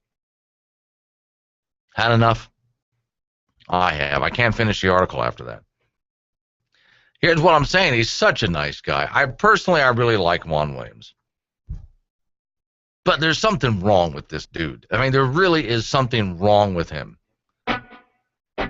Factually, and to quote Paul Krugman, he's a Nobel Prize-winning economist. Yeah, I know. That's why you shouldn't trust him.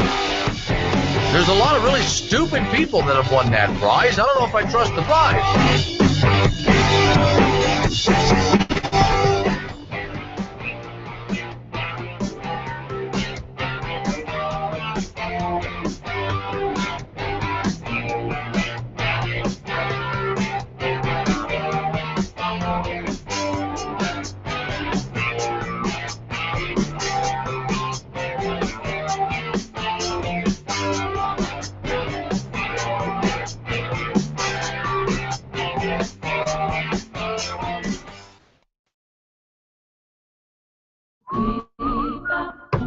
Hello? It's your roommate. Yeah, funny. I don't have a roommate. Hi.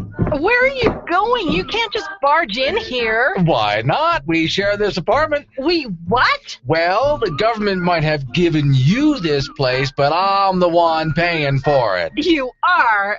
Yeah, how do you figure that? Ma'am, allow me to introduce myself. I'm a taxpayer. You are? Wow.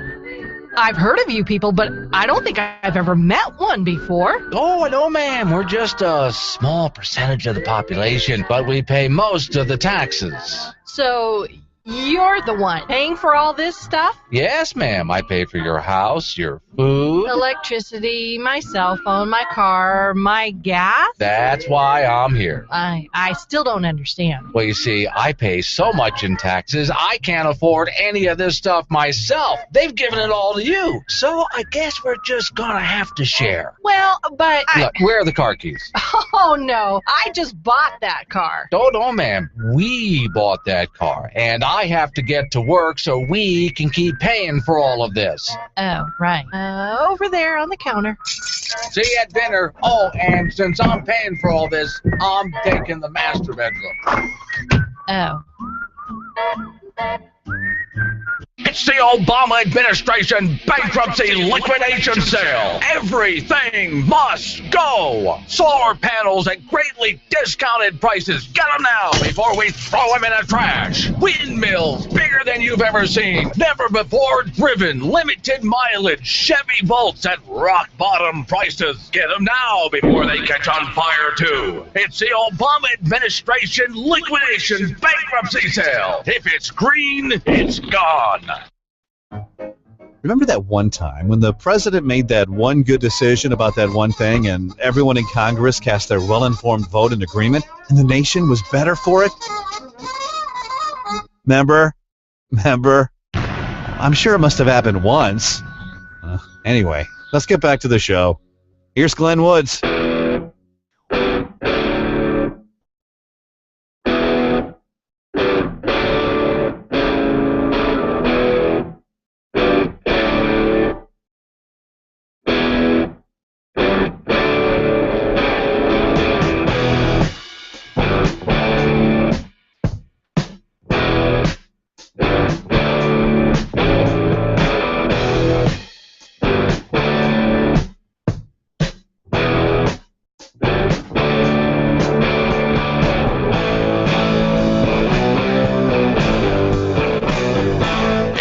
Republic Radio Show. My name is Glenn Woods. Thanks for joining me. Now, don't forget, if you've ever missed any part of the program, or all of the program, or past program, boldrepublic.com.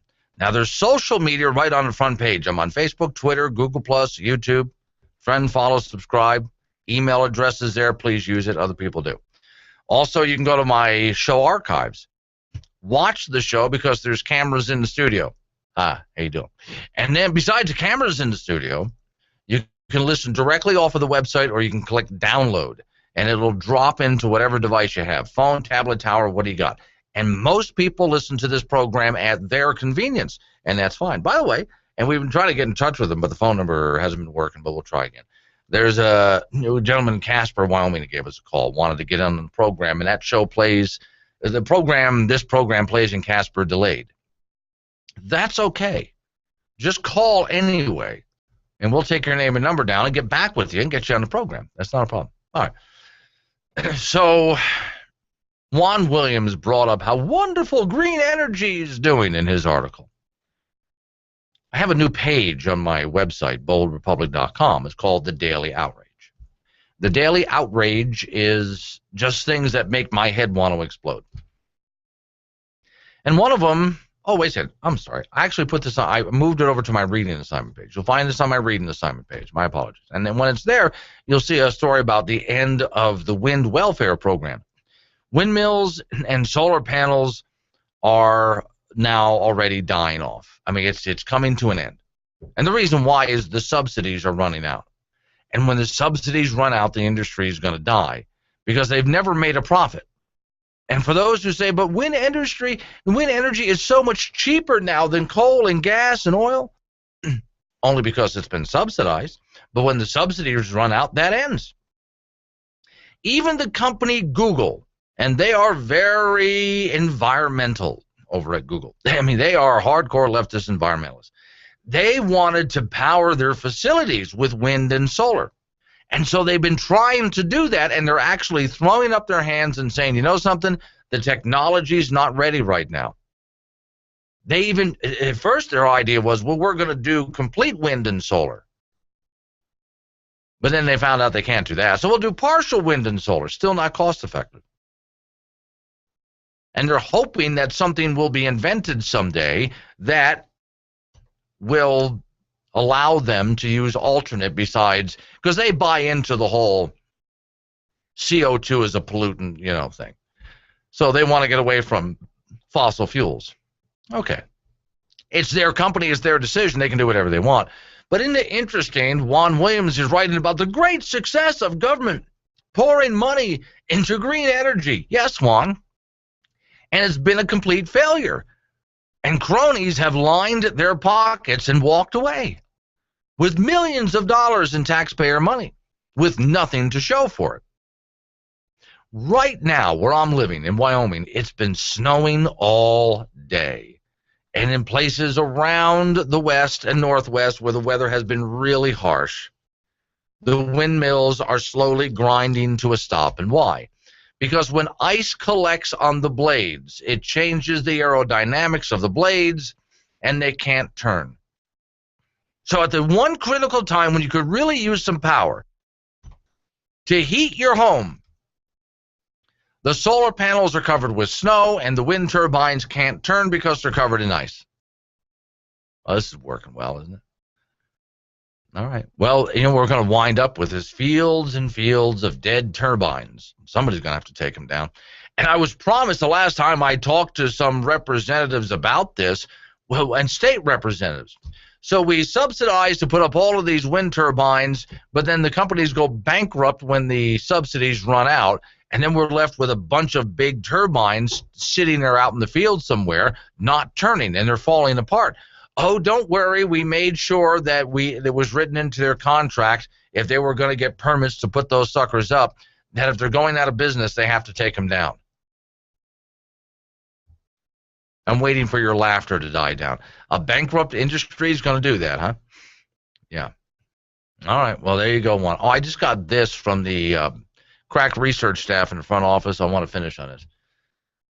Bad news. Car plows through protesters during Ferguson rally.